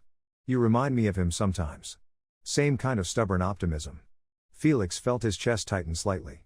I'll take that as a compliment. It is. David locked his door and turned back. Hannah wanted me to tell you she's working on some design concepts for the main corridor. Murals, maybe some community art installations. No charge, just wants to beautify the space. Tell her I'd like to see them. And I'll pay for supplies. She won't accept payment. Then I'll call it a community investment grant. Everyone wins. David smiled, the first genuinely warm expression Felix had seen from him. You're an interesting kid, Felix. I'm starting to think you might actually pull this off. He left. Felix stood in the empty corridor, fluorescent lights humming above him, and felt the weight of what he'd built in 48 hours. A property, a team, a tentative trust from people who'd been burned before. His watch pulsed. Crisis resolved, infrastructure stabilized. Influence points gained, 45. Tenant confidence restored, plus 22%. Relationship upgraded, David Park, cautiously supportive invested ally new ability unlocked, crisis management, reduce negative impact of unexpected problems current total influence points, 257. Felix's phone buzzed. Text from an unknown number again, impressive work on the heating crisis. You move faster than most experienced operators. I'm hosting a small investment dinner Friday night. You should come. Real estate professionals, potential partners. Could be valuable for you. Victor Lane. This time Felix didn't delete it immediately. He stared at the message, remembering Victor's face in the original timeline, The way he'd smiled while security escorted Felix out of the building. The way Emma had stood next to him, not even having the decency to look guilty. The old Felix would have ignored this invitation, too intimidated and too aware of his own lack of status. But the old Felix was dead. This Felix had a system that converted money into power, knowledge of 10 years of future events, and a growing empire built on foundations Victor didn't even know were shifting under his feet. Felix texted back, "I'll be there. Send me the details." The response came immediately, "Excellent. Looking forward to getting to know you. Harbor Club, 7 p.m. Friday. Dress code, business formal." Felix pocketed his phone and walked toward the exit. Thursday would be HVAC installation.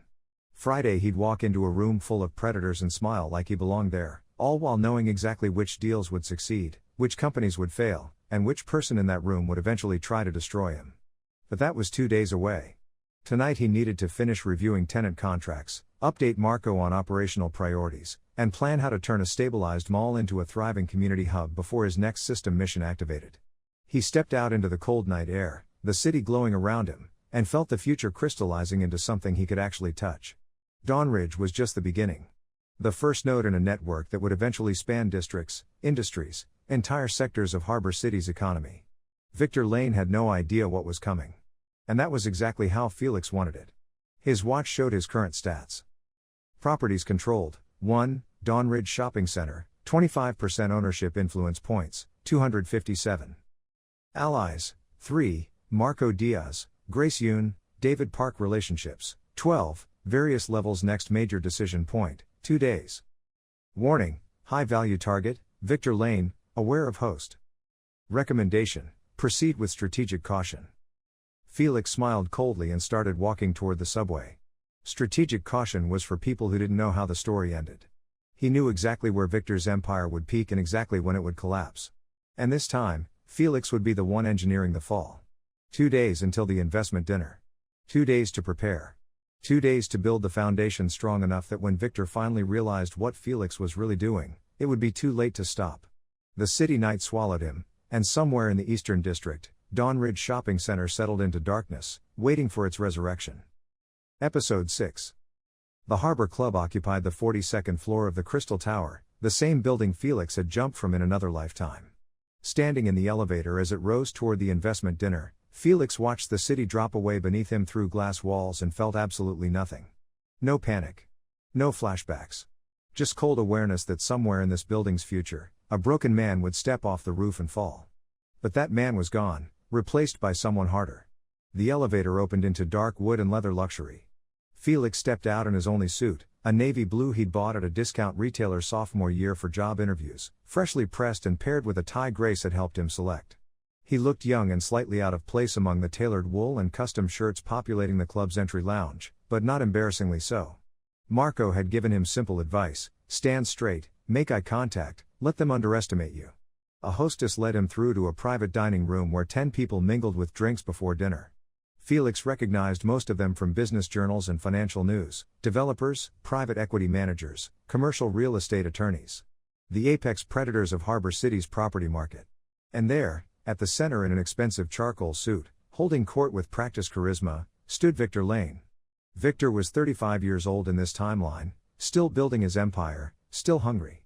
He had sharp features, dark hair starting to gray at the temples in a way that made him look distinguished instead of old, and a smile that looked genuine until you watched how it never quite reached his eyes.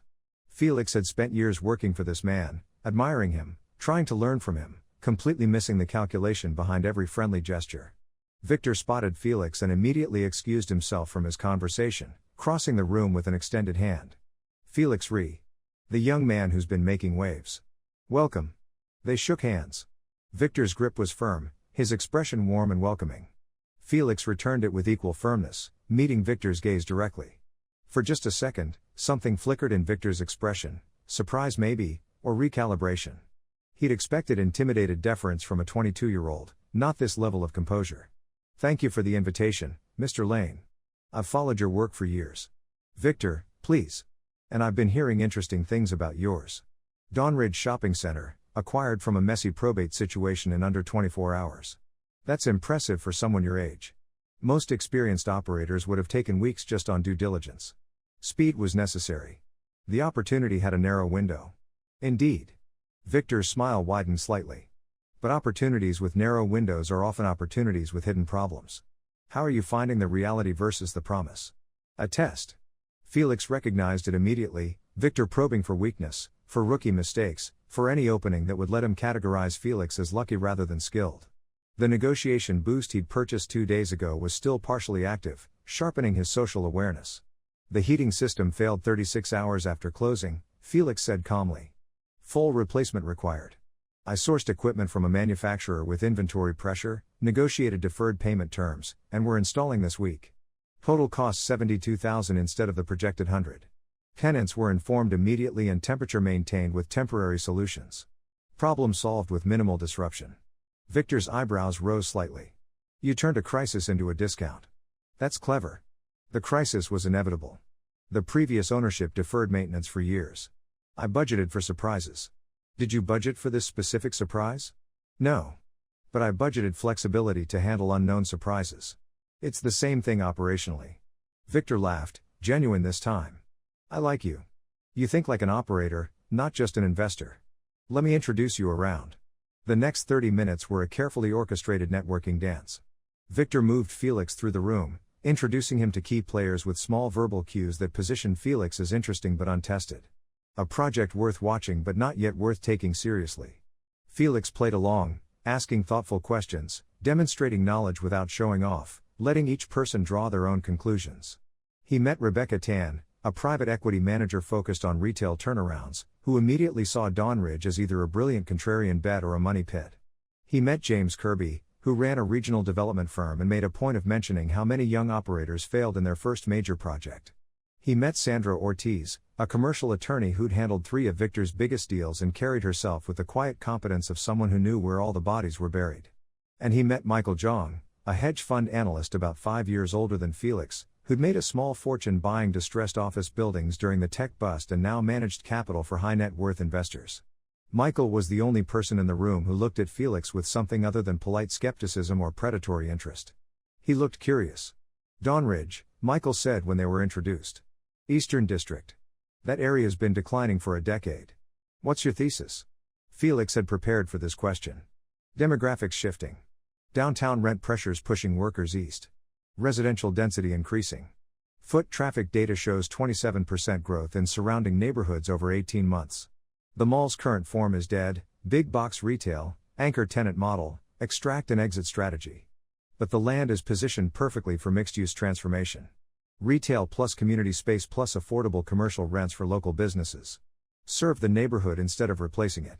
Michael nodded slowly. That's a longer hold strategy. Most investors want faster returns. Most investors missed the opportunity before it became obvious. I'm comfortable with patient capital if the endgame is strong enough. Patient capital at 22 years old. You're unusual. I'm motivated. Michael smiled slightly and handed Felix a business card. Let's talk sometime. I might have investors interested in projects with your profile, contrarian positions with strong operational fundamentals. They moved to dinner. The dining room was set with crystal and silver, 10 places around a table designed for conversation and deal-making. Felix found himself seated between Rebecca Tan and James Kirby, directly across from Victor. Not accidental placement, Victor wanted to watch him, test him, see how he handled the pressure of being the youngest and least experienced person at the table. Dinner conversation flowed through real estate trends, market predictions, war stories about deals gone right and deals gone catastrophically wrong. Felix listened more than he spoke, absorbing patterns and personalities. But when questions came to him, he answered with precision. Felix, Rebecca asked midway through the main course, you're obviously intelligent and capable. But you could have started smaller, a duplex, a small retail building, something with lower stakes. Why jump straight to a $5 million distressed asset? The table quieted, waiting. Felix set down his fork and met Rebecca's gaze. Because small safe bets don't change lives. They build slowly and reasonably, and by the time you're 40 you might own a portfolio of modest properties generating modest returns. That's fine for someone who wants security. But I watched my parents lose everything safe and reasonable when larger players decided their neighborhood was worth more without them in it. I learned that in real estate, you're either controlling the narrative or being controlled by it. There's no safe middle ground. Silence stretched for 2 seconds. Then James Kirby laughed, breaking the tension. That's either wisdom or naivety. Time will tell which. Time tells everything, Felix agreed quietly. Victor was watching him with an expression Felix couldn't quite read. Not hostile, but intensely calculating. Finally Victor spoke, "You mentioned your parents lost their business. What happened?" Felix hesitated, then decided truth would serve him better than evasion. They ran a small grocery store. Signed a lease they didn't fully understand with terms that became unsustainable when a larger chain moved into the area. By the time they realized the contract was designed to squeeze them out, they were too deep in debt to fight. They sold everything and the store space sat empty for 2 years before becoming a chain location. "That's unfortunately common," Rebecca said sympathetically. "It's worse than common," Felix replied. "It's systematic. Commercial real estate in this city has become predatory. Small businesses get trapped in contracts designed to extract maximum value before disposing of them. Neighborhoods get hollowed out and replaced with chains that don't serve the community, just extract from it. And operators celebrate this as efficiency instead of destruction." The table went very quiet. Felix had just criticized the fundamental business model most people in this room used. Victor's expression sharpened. "That's an idealistic perspective," Victor said carefully. "Business requires hard decisions. Sentimentality doesn't pay bills. I'm not talking about sentimentality. I'm talking about sustainable value creation versus short-term extraction. A neighborhood full of thriving local businesses generates more long-term returns than a neighborhood of struggling chain stores paying premium rents they can barely afford. But the second model is easier and faster for investors who want to flip and exit instead of build and hold. And you're going to be different," James said, not quite mocking but close. "Yes. That confidence. It's admirable. But this industry breaks idealists. I'm not an idealist. I'm a pragmatist who thinks the current model is inefficient. Prove me wrong with data instead of conventional wisdom." Victor laughed suddenly, breaking the tension again. "You're entertaining, Felix. I'll give you that. The question is whether you're still entertaining this confident in 5 years when reality has complicated your theories." "I guess we'll see," Felix said. Dessert arrived and conversation shifted to safer topics. Felix felt his system interface pulse against his wrist. Social navigation, successful. Impression management, effective. Relationship established, Rebecca Tan, neutral interested relationship established, Michael Jong, neutral potential ally relationship status, Victor Lane, interested evaluating threat warning, Victor Lane threat assessment increasing. Recommendation, maintain distance while building independent power base.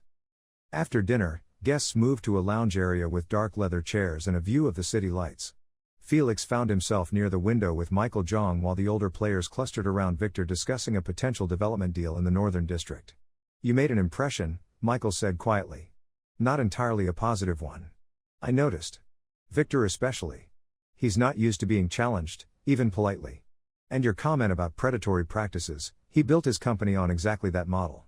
"I know." Michael gave him a sharp look. "Do you? Because you just painted a target on yourself in a room full of people who eat naive operators for breakfast." Felix turned to face him directly. "I'm not naive. I know exactly what I walked into. But I also know that conventional wisdom in this industry is about to get disrupted hard. The economy is heading for a correction. The retail model is dying. And the operators who think they can keep extracting value the old way are going to be the ones who drown when the tide goes out. You sound very certain of that." "I am." "Based on what analysis?" Felix couldn't explain the system or his knowledge of the future. He shifted slightly. "Pattern recognition. Debt levels across commercial real estate are unsustainable. Consumer behavior is changing faster than most operators acknowledge. And Harbor City specifically is at an inflection point. Either neighborhoods transform to serve the people actually living in them, or they turn into empty commercial zones that collapse when the next economic shock hits." Michael studied him for a long moment. "You've thought about this a lot." "It's all I think about." "Then maybe you're not naive. Maybe you're just ahead of the curve." Michael pulled out his phone and typed quickly. "I'm sending you contact information for 2 groups. One is a collective of smaller investors interested in community-focused projects. They have capital but lack operational leads. The other is a think tank studying sustainable urban development. They need case studies of projects trying your model. Both could be valuable connections." "Why help me?" "Because most people in this room are chasing the same deals with the same strategies. That's boring. You're trying something different. If you succeed, I want to have backed you early. If you fail, I'll learn something watching how it collapses. Honest, at least. Always." Michael glanced over at Victor's group. "Be careful with Victor. He's brilliant and ruthless and he doesn't like competition he can't control. Right now you're interesting. Don't become threatening until you're strong enough to survive his attention. Noted. Felix's phone buzzed. Text from Marco, installation crew hit a snag. Need your approval on structural modifications. Nothing critical but need decision tonight. Felix excused himself and stepped into the hallway to call Marco. The structural modifications were minor but required shifting some wall supports to accommodate the new system. Felix approved the changes and increased the budget authorization by 5,000. When he returned to the lounge, he found Victor waiting near the door. Everything all right? Victor asked. Installation coordination at Dawnridge. The building's old, surprises keep surfacing. They always do. That's the cost of buying distressed. Victor's expression was friendly but his eyes were sharp. Can I give you some advice, Felix? Please. You've made a strong first impression. You're smart, confident, and you clearly have a vision. But vision without resources is just dreaming. You're operating with thin margins and high leverage. One major surprise could break you. I'm aware of the risks. Are you? Because from where I'm standing, you're one bad quarter from losing everything. Dawnridge will consume capital for at least a year before it generates positive returns, if it ever does. Your partner Daniel Cho is ambitious but inexperienced at this scale. Your legal counsel is a law student. Your operations manager is a former delivery driver. You're building on a foundation that could crack at any moment. Felix kept his expression neutral despite the ice creeping down his spine. Victor had investigated him thoroughly. Every detail was accurate and carefully delivered to remind Felix how exposed he was. What's your point? Felix asked quietly. My point is that I like you. I see potential. And I'd hate to watch you fail because you were too proud to accept help. Victor leaned against the wall, casual but focused. I have capital, experience, and connections. I could bring you into my operation. Junior partner position, equity participation, access to deals you couldn't touch alone. You'd learn from the best and you'd be protected from the wolves who will absolutely come for you once they smell blood. It was a generous offer. An incredible offer. In another timeline, Felix would have jumped at this chance, desperate for security and validation. He'd have said yes and signed whatever Victor put in front of him and slowly been absorbed into an organization that would eventually chew him up. That's very generous, Felix said carefully. But you're going to refuse? Victor said, reading his tone. I need to prove I can do this independently first. Pride. Necessity. If I take your offer now, I'll never know if I could have succeeded alone. And I need to know. Victor studied him for a long moment, then nodded slowly. I respect that. But the offer has an expiration date. Markets are shifting, Felix. The window for projects like Dawnridge is closing faster than you think. Come back to me in 6 months and the offer might not be on the table anymore. Understood. Victor held out his hand. They shook. Good luck. You're going to need it. Felix left the Harbor Club at 10:30 p.m., stepping out into cold night air that felt cleaner than the recycled luxury inside. He walked toward the subway, mind racing. Victor's offer had been a test and a trap simultaneously. Accept it and become subordinate, potentially lose Dawnridge entirely. Refuse it and mark himself as competition instead of potential asset. His phone buzzed. Text from Grace, how did it go? Complicated. Tell you tomorrow. Victor Lane tried to recruit you, didn't he? How did you know? Because that's what predators do when they spot potential threats. They try to absorb them before they grow strong enough to fight back. What did you say? I declined. Good. Don't let him anywhere near our operation. Felix smiled at the our operation.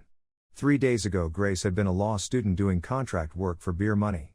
Now she was protective of their shared project, invested in ways that went beyond just billable hours. He reached the subway and descended into fluorescent light and the rumble of late-night trains. The system interface appeared. Social event, completed. Relationships updated. Victor Lane, threat level elevated. Michael Jong, potential ally, conditional. Rebecca Tan, interested observer. Influence gained, 35 points. Warning, Victor Lane now actively monitoring host. Recommendation, accelerate Dawnridge stabilization. New mission available, yes/no? Felix selected yes as the train arrived. The interface expanded. Mission, establish neighborhood dominance. Objective, achieve 85% tenant occupancy at Dawnridge within 60 days. Bonus objective, create community partnership network. Rewards, 200 influence points, enhanced reputation boost, unlock district level abilities. Failure, credibility damage, increased vulnerability to competitive threats. Accept, yes/no? Felix selected yes. 60 days to fill the mall from 42% to 85% occupancy. It would require aggressive tenant recruitment, competitive lease terms, and proving that Dawnridge could actually work as a community hub instead of a failing commercial space. But Felix knew which businesses would succeed in this neighborhood over the next year. He knew which startups were looking for affordable retail space. He knew which local entrepreneurs were about to launch concepts that would go viral. And he had a system that could convert successful recruitment into literal power. The train carried him east toward Dawnridge and his tiny apartment and the work that never stopped. Through the window, Harbor City flowed past in light and shadow, a landscape of money and power and invisible networks he was just beginning to understand. Victor Lane thought he could absorb Felix into his empire or crush him through competition. Daniel Cho thought he controlled the majority stake in Dawnridge and Felix was just the operational junior partner. Emma and his old boss probably didn't think about him at all, continuing with their lives in a timeline where Felix Rhee had been a nobody who disappeared. They were all wrong. And Felix was going to enjoy proving it. His watch pulsed steady against his wrist, counting down to the next deadline, the next crisis, the next impossible thing that would somehow become possible through knowledge and leverage and ruthless execution. 60 days to neighborhood dominance. The clock was already ticking. Felix stood in the center of Dawnridge's main corridor at 6:47 a.m., watching the new heating system hum to life. Warm air flowed through freshly cleaned vents, chasing away the chill that had settled during installation. Sam and his crew had finished 30 minutes early, working through the night to beat the deadline. The space felt different now, warmer not just physically but atmospherically, like the building itself had exhaled relief. Marco approached with 2 coffees and a clipboard thick with notes. Temperatures holding steady at 71 degrees. All zones responding. Sam says we're golden for at least 20 years if we maintain it properly. Which we will. Felix took the coffee gratefully. His influence points had dropped to 227 after various small expenditures over the past week, but the heating crisis had boosted tenant confidence enough that foot traffic was actually increasing. People were starting to believe Dawnridge might actually survive. What's the tenant situation? Marco consulted his clipboard. Current occupancy 42%, same as closing day. But we've got 3 inquiries from potential new tenants this week. One's a yoga studio looking for affordable space, one's a family that wants to open a Caribbean restaurant, and one's a guy who repairs electronics and needs a storefront. Schedule meetings with all of them. Today if possible. Felix, you haven't slept in 30 hours. I'll sleep when we hit 85% occupancy. Felix pulled out his phone and checked the mission timer. 57 days remaining. He'd lost 3 days to the heating crisis, which meant he needed to average almost 1 new tenant per day for the next 2 months. The math was brutal but possible. His system interface pulsed with new information. Tenant recruitment opportunity detected. High-value prospect, Aria Martinez, yoga instructor. Background, former corporate trainer, recently quit to pursue wellness business. Financial status, limited capital, high credit, strong local following. Future value, moderate, successful 5-year run, modest expansion approach recommendation, emphasize community focus, flexible lease terms, low risk startup support.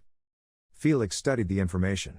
The system was now providing detailed backgrounds on potential tenants, showing him not just their present circumstances but their future trajectories. Aria Martinez would run a successful yoga studio for 5 years before expanding to a second location. She wasn't going to make him rich, but she'd be stable, community-focused, and exactly the kind of tenant that would attract others. Set the yoga studio meeting for this afternoon, Felix said. I'll handle it personally. His phone rang. Grace's number. He answered while walking toward the maintenance office where he'd set up a temporary workspace. Morning, Grace said, her voice sharp despite the early hour. 2 things. First, Daniel Cho called me yesterday asking about our tenant recruitment strategy. He's nervous about occupancy rates and wants weekly reports. He's a 75% stakeholder. He gets transparency. Send him weekly updates. Second thing is more concerning. I got a call from a law firm representing Westside Capital Group. They're asking questions about our debt settlement. Very specific questions about valuation and payment terms. Felix stopped walking. Why would they care? We settled their debt in full. That's what's weird. They got paid, the lien is released, they have no legal standing anymore. But someone at Westside is apparently curious about how a 22-year-old put together a property acquisition this fast. The lawyer was polite but persistent. Did you tell them anything? I told them to submit information requests in writing and I'd respond within legal requirements. But Felix, someone's looking at you. Someone with resources. Victor. It had to be Victor. He'd investigated Felix's background before the dinner, and now he was pulling strings to understand the deal structure. Trying to find weaknesses, angles, opportunities to interfere or absorb. Keep everything clean and documented, Felix said. If anyone asks about financing or strategy, refer them to me directly. I want to know who's digging. Already on it. But be careful. You made waves at that dinner. People noticed. They hung up. Felix stood in the empty corridor, mind racing. The mission timer showed 57 days, but the real pressure was coming from outside the system. Victor was watching, Daniel was nervous, and creditors who should have been satisfied were asking questions. He needed to accelerate tenant recruitment and demonstrate success fast enough that external pressure didn't have time to build into actual threats. The yoga studio meeting was at 2 p.m. Aria Martinez arrived early, a woman in her 30s with athletic build and the kind of calm energy that came from years of practice teaching breathing techniques to stressed executives. She walked through Dronzer's main corridor slowly, studying the space with professional assessment. Felix met her at Morningside Coffee where he'd reserved a corner table. Hannah was working the counter and gave him a small wave as he entered. The place was busier than it had been a week ago. Word was spreading that Dronzer had heat and a new owner who actually cared about maintenance. Ms. Martinez, thank you for meeting me, Felix said, shaking her hand. Aria, please. And thank you for accommodating the short notice. She sat across from him, pulling out a tablet with what looked like detailed business projections. I'll be direct. I'm looking for retail space under $2,000 a month, flexible lease terms because I'm just starting out, and a location with good community foot traffic. Your listing said Dronzer focuses on neighborhood businesses. Is that marketing or reality? Reality. I'm specifically recruiting tenants who serve the local community rather than chains looking to extract maximum profit. Yoga and wellness fit that perfectly. Aria raised an eyebrow. That's unusual for commercial real estate. I'm unusual for commercial real estate. She smiled slightly. I researched you. 22 years old, first major property, closed the deal in 24 hours. Either you're brilliant or reckless. Both. Can I see your projections? Aria slid the tablet across. Felix studied her numbers, conservative revenue estimates, realistic expense projections, modest but steady growth curves. She'd done her homework. The system interface overlaid additional information only he could see. Actual 5-year performance, revenue plus 340% from projections. Key success factors, corporate wellness contracts, online class expansion, strong word of mouth. Optimal lease terms, $1,800 per month, 3-year base plus 2-year option, minor build-out support. Felix looked up. Your projections are conservative. I prefer to underpromise. Smart. But I think you're underestimating demand. This neighborhood has a lot of young professionals moving in. Remote workers, freelancers, people looking for community connection and stress management. You're positioned perfectly for that market. What makes you say that? Traffic data. I've been studying movement patterns in the surrounding area. Morning foot traffic is up 27% in 18 months. Coffee shop visits increasing. New residential construction 2 blocks away. The demographics are shifting younger and more health conscious. You're ahead of the curve. Aria studied him carefully. You really do your homework. It's the only way to survive. Here's what I can offer, $1,800 a month, 3-year base lease with 2-year renewal option at your discretion. I'll cover up to $5,000 in basic build-out costs, flooring, mirrors, whatever you need to make the space functional. No percentage rent, no hidden fees, standard commercial terms. In exchange, you agree to participate in community events we host and help attract other wellness-focused businesses. That's extremely generous. It's strategic. I need stable, community-focused tenants who'll help transform this mall's reputation. You need affordable space with a landlord who won't squeeze you the moment you start succeeding. We both win. Aria looked at her tablet, then back at Felix. Why do I feel like you know something I don't? Because I do. I know this neighborhood is going to explode over the next 3 years. I know wellness businesses are going to be in high demand. And I know you're going to be successful if you have a fair chance to build. I'm betting on that knowledge. She was quiet for a long moment. Then, okay. Let's do it. But I want the build-out support in writing. Already drafted. Felix pulled out his phone and sent her the lease agreement Grace had prepared. Review with your lawyer. If it's acceptable, we can sign this week and you can start build-out immediately. They shook hands. Felix felt his watch warm. Tenant secured, Aria Martinez, yoga studio influence points gained, 15. Occupancy progress, 42% 45%. Relationship established. Aria Martinez, positive mission progress, 3% complete. 1 tenant down. 28 more to go in 56 days. Felix walked Aria through potential spaces, showing her a corner unit with good visibility and natural light. She was already mentally arranging the layout, planning class schedules, building her dream. By the time she left, Felix felt the familiar rush of a deal closing, the satisfaction of matching the right person to the right space. His phone buzzed. Text from Marco, Caribbean restaurant people are here early. Very eager. Can you meet now?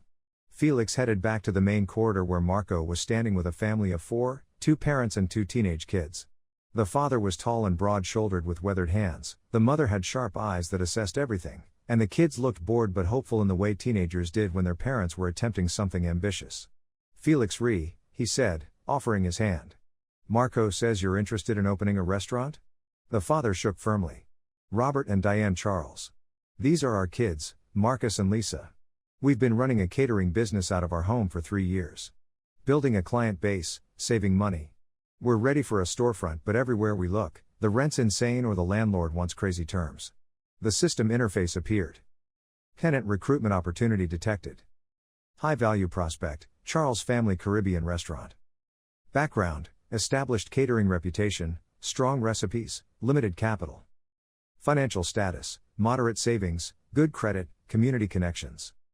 Future value, high, becomes neighborhood institution, expands to 3 locations within 8 years. Approach recommendation, emphasize family values, flexible build-out terms, marketing support. Critical note, they will receive competing offer from Northside Food Hall next week at lower rent. Felix's mind raced. The Charles family was going to be huge. In the original timeline, they'd opened in a different location and become one of Harbor City's most beloved restaurants. But right now they were just a family with a dream and not enough capital. And next week someone else would make them a better financial offer. He needed to close this deal today. Tell me about your food, Felix said. Diane's eyes lit up. Traditional Caribbean, jerk chicken, oxtail, ackee and saltfish, plantains, rice and peas. Everything from scratch, family recipes, real flavors. We've built a following through catering. Corporate events, weddings, private parties. People keep asking when we're opening a restaurant. What's your average catering revenue? About $6,000 a month. Some months more, some less. But we're maxed out on what we can do from a home kitchen. We need commercial space, proper equipment, the ability to serve customers directly. Felix pulled out his phone and showed them available units. I've got 2 options. One's a larger space, about 1,500 square feet, needs significant build out. The other's smaller, about 1,000 square feet, has basic commercial kitchen infrastructure from the previous tenant. Both have good visibility from the main corridor. Robert studied the photos. What's the rent? For the smaller space, $2,200 a month. Larger space, $2,800. Robert and Diane exchanged glances. Felix could see them doing mental math, calculating whether they could afford it alongside equipment costs, inventory, staff. They were borderline, close to their maximum comfort zone. That's higher than we hoped, Robert said carefully. I understand. But let me offer you something else. First 6 months at 50% reduced rent while you build your customer base. After that, we go to full rent, but I cap annual increases at 3% for 5 years. Additionally, I'll contribute $10,000 toward commercial kitchen equipment.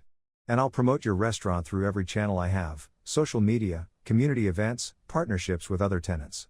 Diane's eyes widened. Why would you do that? Because I've tasted Caribbean food exactly 3 times in my life and all of it was mediocre. This neighborhood deserves better. Your catering reputation suggests you're better. I want you here because good food creates foot traffic helps all tenants, and success compounds across the property. Investing in your success is investing in Dronzer's success. Robert looked at his wife. Their kids were paying attention now, no longer bored. Can we see the spaces? Felix showed them both units. The smaller one with existing kitchen infrastructure immediately won them over. Diane was already planning menu placement and seating arrangements. Marcus asked about Wi-Fi for online ordering. Lisa pointed out that the windows would be perfect for displaying daily specials. Give us 48 hours to think about it, Robert said. I can give you 24, Felix replied. I've got 3 other restaurant prospects looking at space this week. First commit gets first choice of location. It was a gentle pressure tactic, true but strategically deployed. Robert nodded slowly. 24 hours. We'll have an answer tomorrow. They left. Felix immediately texted Grace, draft restaurant lease with 6-month reduced rent provision and equipment contribution. Need it ready by tomorrow morning. Her response came instantly, you're giving away a lot of money. I'm investing in anchor tenants. Trust me. I do. Doesn't mean I won't point out when you're being risky. Felix smiled and pocketed his phone. The electronics repair guy was his next meeting, scheduled for 4 p.m. He grabbed coffee from Morningside and found Hana sketching on napkins during a slow period. Community art installations? Felix asked, gesturing at her drawings. Maybe. Thought I'd propose some ideas. Make the corridor less depressing. She showed him sketches of murals depicting the neighborhood's history, local landmarks, community figures. This wall here, we could do a timeline of the area. This section, portraits of longtime residents and business owners.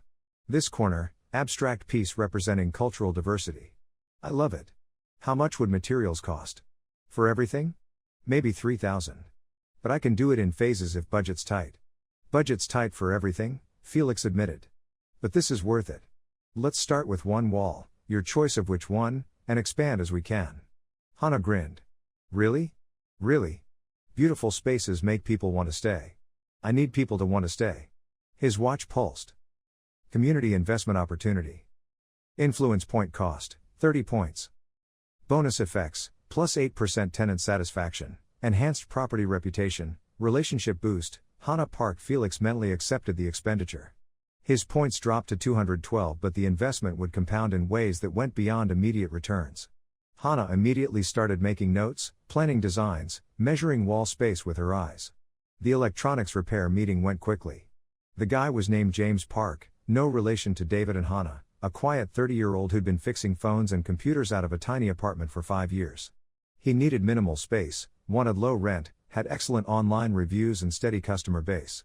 Felix offered him a small unit at $1,200 a month with the same initial reduced rent structure. James accepted on the spot. Tenant secured, James Park, electronics repair. Influence points gained, 10.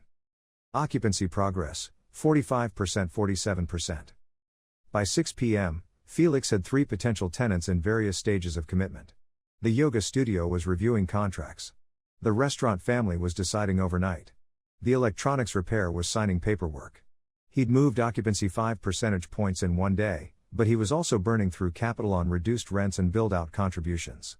Marco found him in the maintenance office reviewing finances. You're bleeding money on these deals. Strategic bleeding. Each tenant I bring in makes the next recruitment easier. Empty space looks desperate. Occupied space looks successful. We need momentum. And if you run out of money before you reach 85%? Then I'll figure something out. I always do. Marco shook his head but smiled. You're either going to be a legend or a cautionary tale. Why not both? Felix's phone rang. Unknown number. He answered cautiously. Hello? Mr. Ree, this is Catherine Wu from Harbor City Business Journal. I'm writing a piece about young entrepreneurs transforming distressed properties. Your Dronzer acquisition came across my desk. Would you be available for an interview? Felix's heart rate kicked up.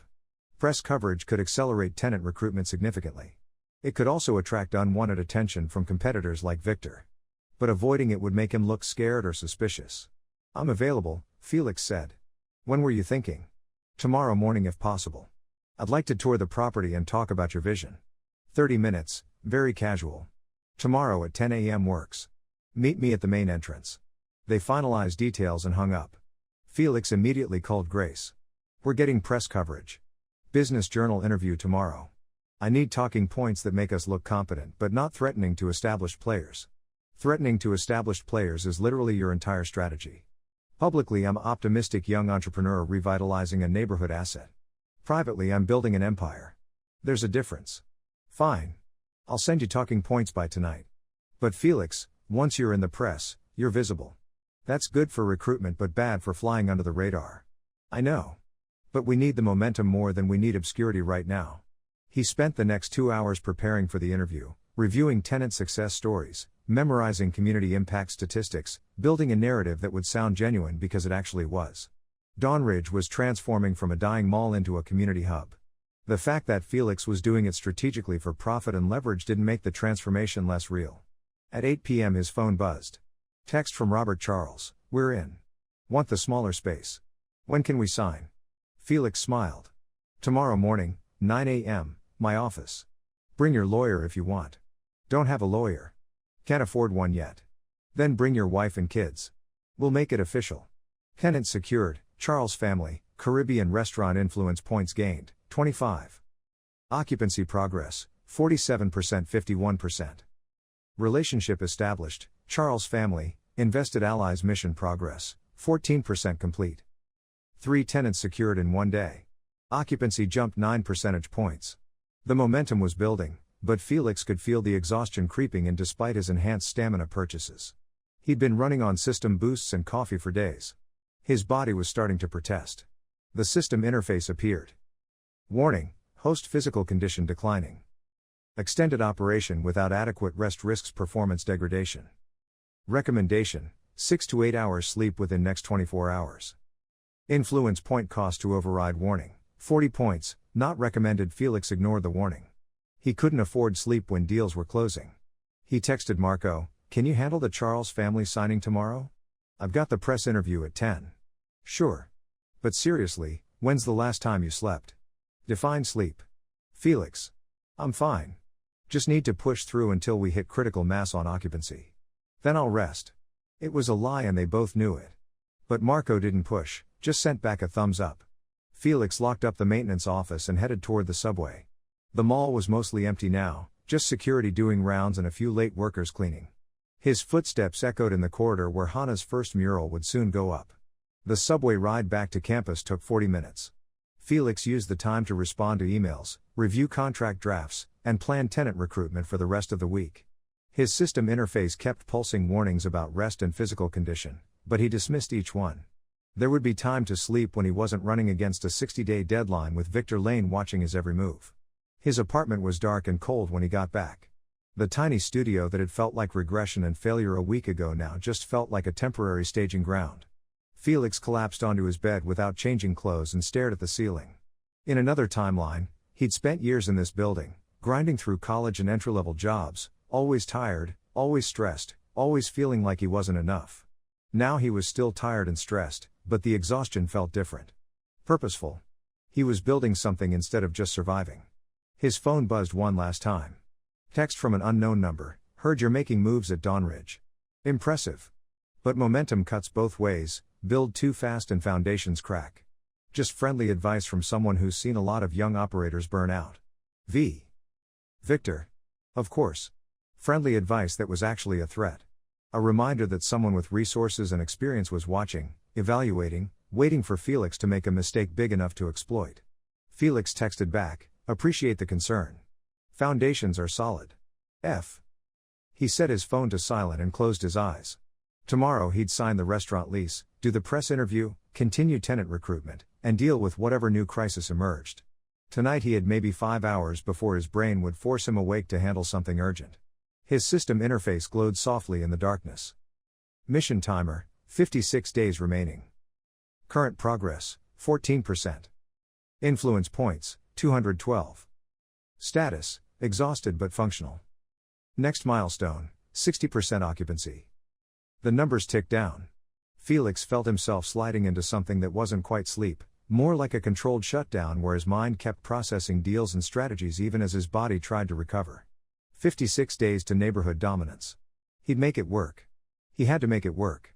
Because going back to being nobody was no longer an option. Episode 8. Catherine Wu from Harbor City Business Journal arrived at Dawnridge at exactly 10 a.m., dressed in professional casual with a camera bag and recording equipment. She was early 30s, sharp-eyed, and carried herself with the efficient energy of someone who'd interviewed hundreds of people and developed excellent senses for authenticity versus performance. Felix met her at the main entrance wearing his best shirt and the confidence of someone who'd signed 2 major tenant deals before breakfast. The Charles family's lease was done, Arya's yoga studio paperwork was in final review, and James's electronics shop was already moving in equipment. The mall felt different this morning, busier, more purposeful, like a body waking up from long hibernation. "Mr. Ree," Catherine said, shaking his hand. "Thank you for making time." "Felix, please. And thank you for the coverage. Come on, I'll show you around." They walked through the main corridor while Catherine recorded audio and took photos. Felix explained the vision: community-focused retail, Affordable spaces for local businesses, neighborhood revitalization through intentional tenant curation rather than chain extraction. He showed her the new heating system, the spaces under build out, the murals Hana was planning. You're 22, Catherine said, not quite a question. This is your first major property. Where did you learn to do this? Trial by fire. I grew up in this neighborhood. My parents ran a small business that got squeezed out by predatory lease terms. I watched what didn't work and I'm trying to build something different. Different how? Most commercial real estate treats tenants as revenue sources to be maximized. Squeeze them for every dollar, replace them when they fail, repeat. It's extractive and unsustainable. I'm treating tenants as partners. Lower rents, flexible terms, investment in their success. It takes longer to show returns, but it builds something that actually lasts. Catherine made notes. That sounds idealistic. How do you make the numbers work? Felix had prepared for this question. Patience and strategic planning. I'm not trying to flip this property in 2 years. I'm building for 10, 20-year holds. The neighborhood is shifting. Demographics changing, foot traffic increasing, development pressure pushing eastward. Dawnridge is positioned at the convergence point. Get it right now and it becomes the anchor for the entire district's transformation. And if you're wrong? If the neighborhood doesn't transform the way you're projecting? Then I own a functional community mall with stable tenants paying reasonable rents. Worst case is still positive cash flow. Best case is exponential value appreciation. The risk-reward ratio is actually pretty favorable if you're willing to be patient. They stopped at Morningside Coffee where David Park was working the morning rush. Catherine interviewed him briefly about the ownership change, Felix's approach, the impact of improvements. David gave measured but positive responses, mentioning the heating system replacement and Felix's willingness to listen to tenant concerns. He's different from previous owners, David said carefully. Whether that's sustainable long-term, time will tell. But so far he's delivered on promises. After the tour, Catherine and Felix sat at a corner table while she reviewed her notes. You've made a strong impression. The tenants I talked to are cautiously optimistic. The property improvements are visible. But I've got to ask the harder question, you closed this deal in 24 hours with a partner providing most of the capital. Some people in the industry are questioning how someone your age pulled this together so fast. Who's questioning? I can't reveal sources. But there's interest in your story. Positive and skeptical both. Felix met her gaze directly. The deal moved fast because the sellers were desperate and I had information about market conditions most operators weren't seeing. My partner Daniel Cho brought capital and credibility. I brought analysis and operational vision. It worked because we moved decisively while others hesitated. Fair answer. Last question, where do you see yourself in 5 years? In 5 years, Felix knew, Victor Lane would be at his peak, Emma would be established in her stolen career, and the financial crisis would be reshaping the city's economic landscape. In the original timeline, Felix had been broken. In this timeline, 5 years from now I'll control multiple properties across Harbor City, all operating on the same community-focused model. I'll have proven that you can build sustainable wealth while actually serving neighborhoods instead of hollowing them out. And I'll have a portfolio that makes the traditional extractive model look inefficient by comparison. Catherine smiled slightly. That's ambitious. That's the minimum acceptable outcome. They finished the interview and Catherine packed up her equipment. I'll send you the article before publication so you can check quotes for accuracy. Should run early next week. After she left, Felix found Marco coordinating with construction workers who were building out the yoga studio space. The Charles family was meeting with a commercial kitchen equipment supplier in their new space. James was setting up his electronics repair counter. The mall was buzzing with activity that had been absent when Felix first walked through a week ago. His phone buzzed. Text from Michael Jong, saw you're getting press coverage. Smart move. When it publishes, expect increased interest from other investors. Some will be genuine partnership offers, some will be attempts to acquire your stake cheap. Be selective.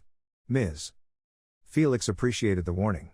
Michael had been one of the few people at Victor's dinner who'd treated him as a potential peer rather than an amusing novelty.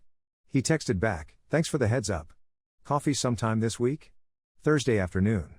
I'll text you location. Felix pocketed his phone and checked his mission status. Mission timer, 55 days remaining. Occupancy, 51%. Target, 85%. Remaining progress needed, 34 percentage points. Current momentum, strong. Influence points, 212. His system was tracking momentum now, recognizing that tenant recruitment was accelerating. 3 deals in 1 day, press coverage pending, community improvements visible.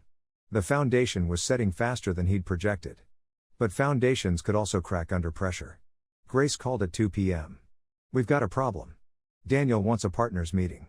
Today if possible, tomorrow latest.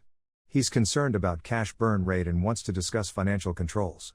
Felix's stomach tightened. Daniel had been quiet for the past week, letting Felix handle operations while he focused on his day job at Goldman. But partners meetings meant scrutiny, questions, potentially attempts to exert more control over decision-making. What prompted this?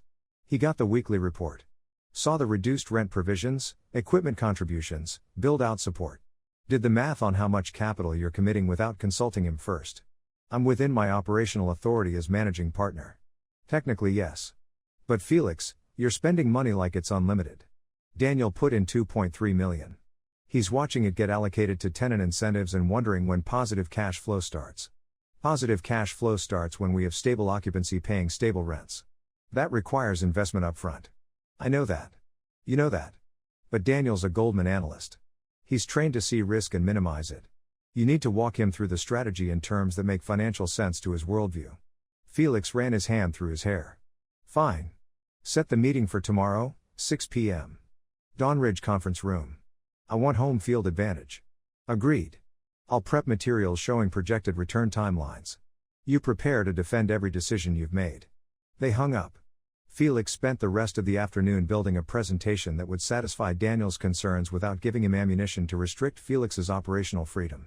The equity structure Grace had drafted gave Felix broad authority on day-to-day decisions, but Daniel could force a vote on major financial policies if he felt the property was being mismanaged. At 5 p.m., Felix's phone buzzed with an unknown number. He almost didn't answer, then recognized the area code as local. "Hello? Felix Ree? This is Thomas Park. I own Park Family Grocers 3 blocks from Dawnridge. David Park at Morningside is my cousin. He says you're doing good work at the mall." "Trying to. How can I help you?" "I'm looking to expand. My current location is too small and the landlord just raised rent 40%. I need about 3,000 square feet for a full-service grocery with produce, meat, prepared foods. David says you've got space available." Felix's mind raced. A family grocery would be a massive anchor tenant, daily foot traffic, essential services, exactly the kind of business that attracted other retail. But 3,000 square feet was one of his largest available units, and if Thomas needed full commercial kitchen capabilities, the build-out costs would be substantial. The system interface appeared. Tenant recruitment opportunity detected. Critical value prospect, Park Family Grocers. Background, established 18-year business, strong community reputation, excellent margins. Financial status, solid capital, some debt, proven operational success. Future value, very high, becomes neighborhood institution, anchor tenant drives 20% increase in surrounding retail success approach recommendation, aggressive terms to secure commitment. Competing interest, Victor Lane will approach within 72 hours with alternative location offer. Felix felt ice in his chest. Victor was already moving to counter his tenant recruitment, trying to pull away anchor tenants before Felix could establish dominance. If Thomas went to one of Victor's properties, it would undermine Dawnridge's momentum and give Victor a strategic win. "I've got perfect space for you," Felix said. "Can you meet tomorrow morning? Early, before 9 a.m. if possible." "That works. I'll bring my wife. She handles the business side." "Perfect. Main entrance, 8 a.m. They confirmed and hung up. Felix immediately texted Grace, "Need grocery store lease template by tonight. Large anchor tenant, critical to secure."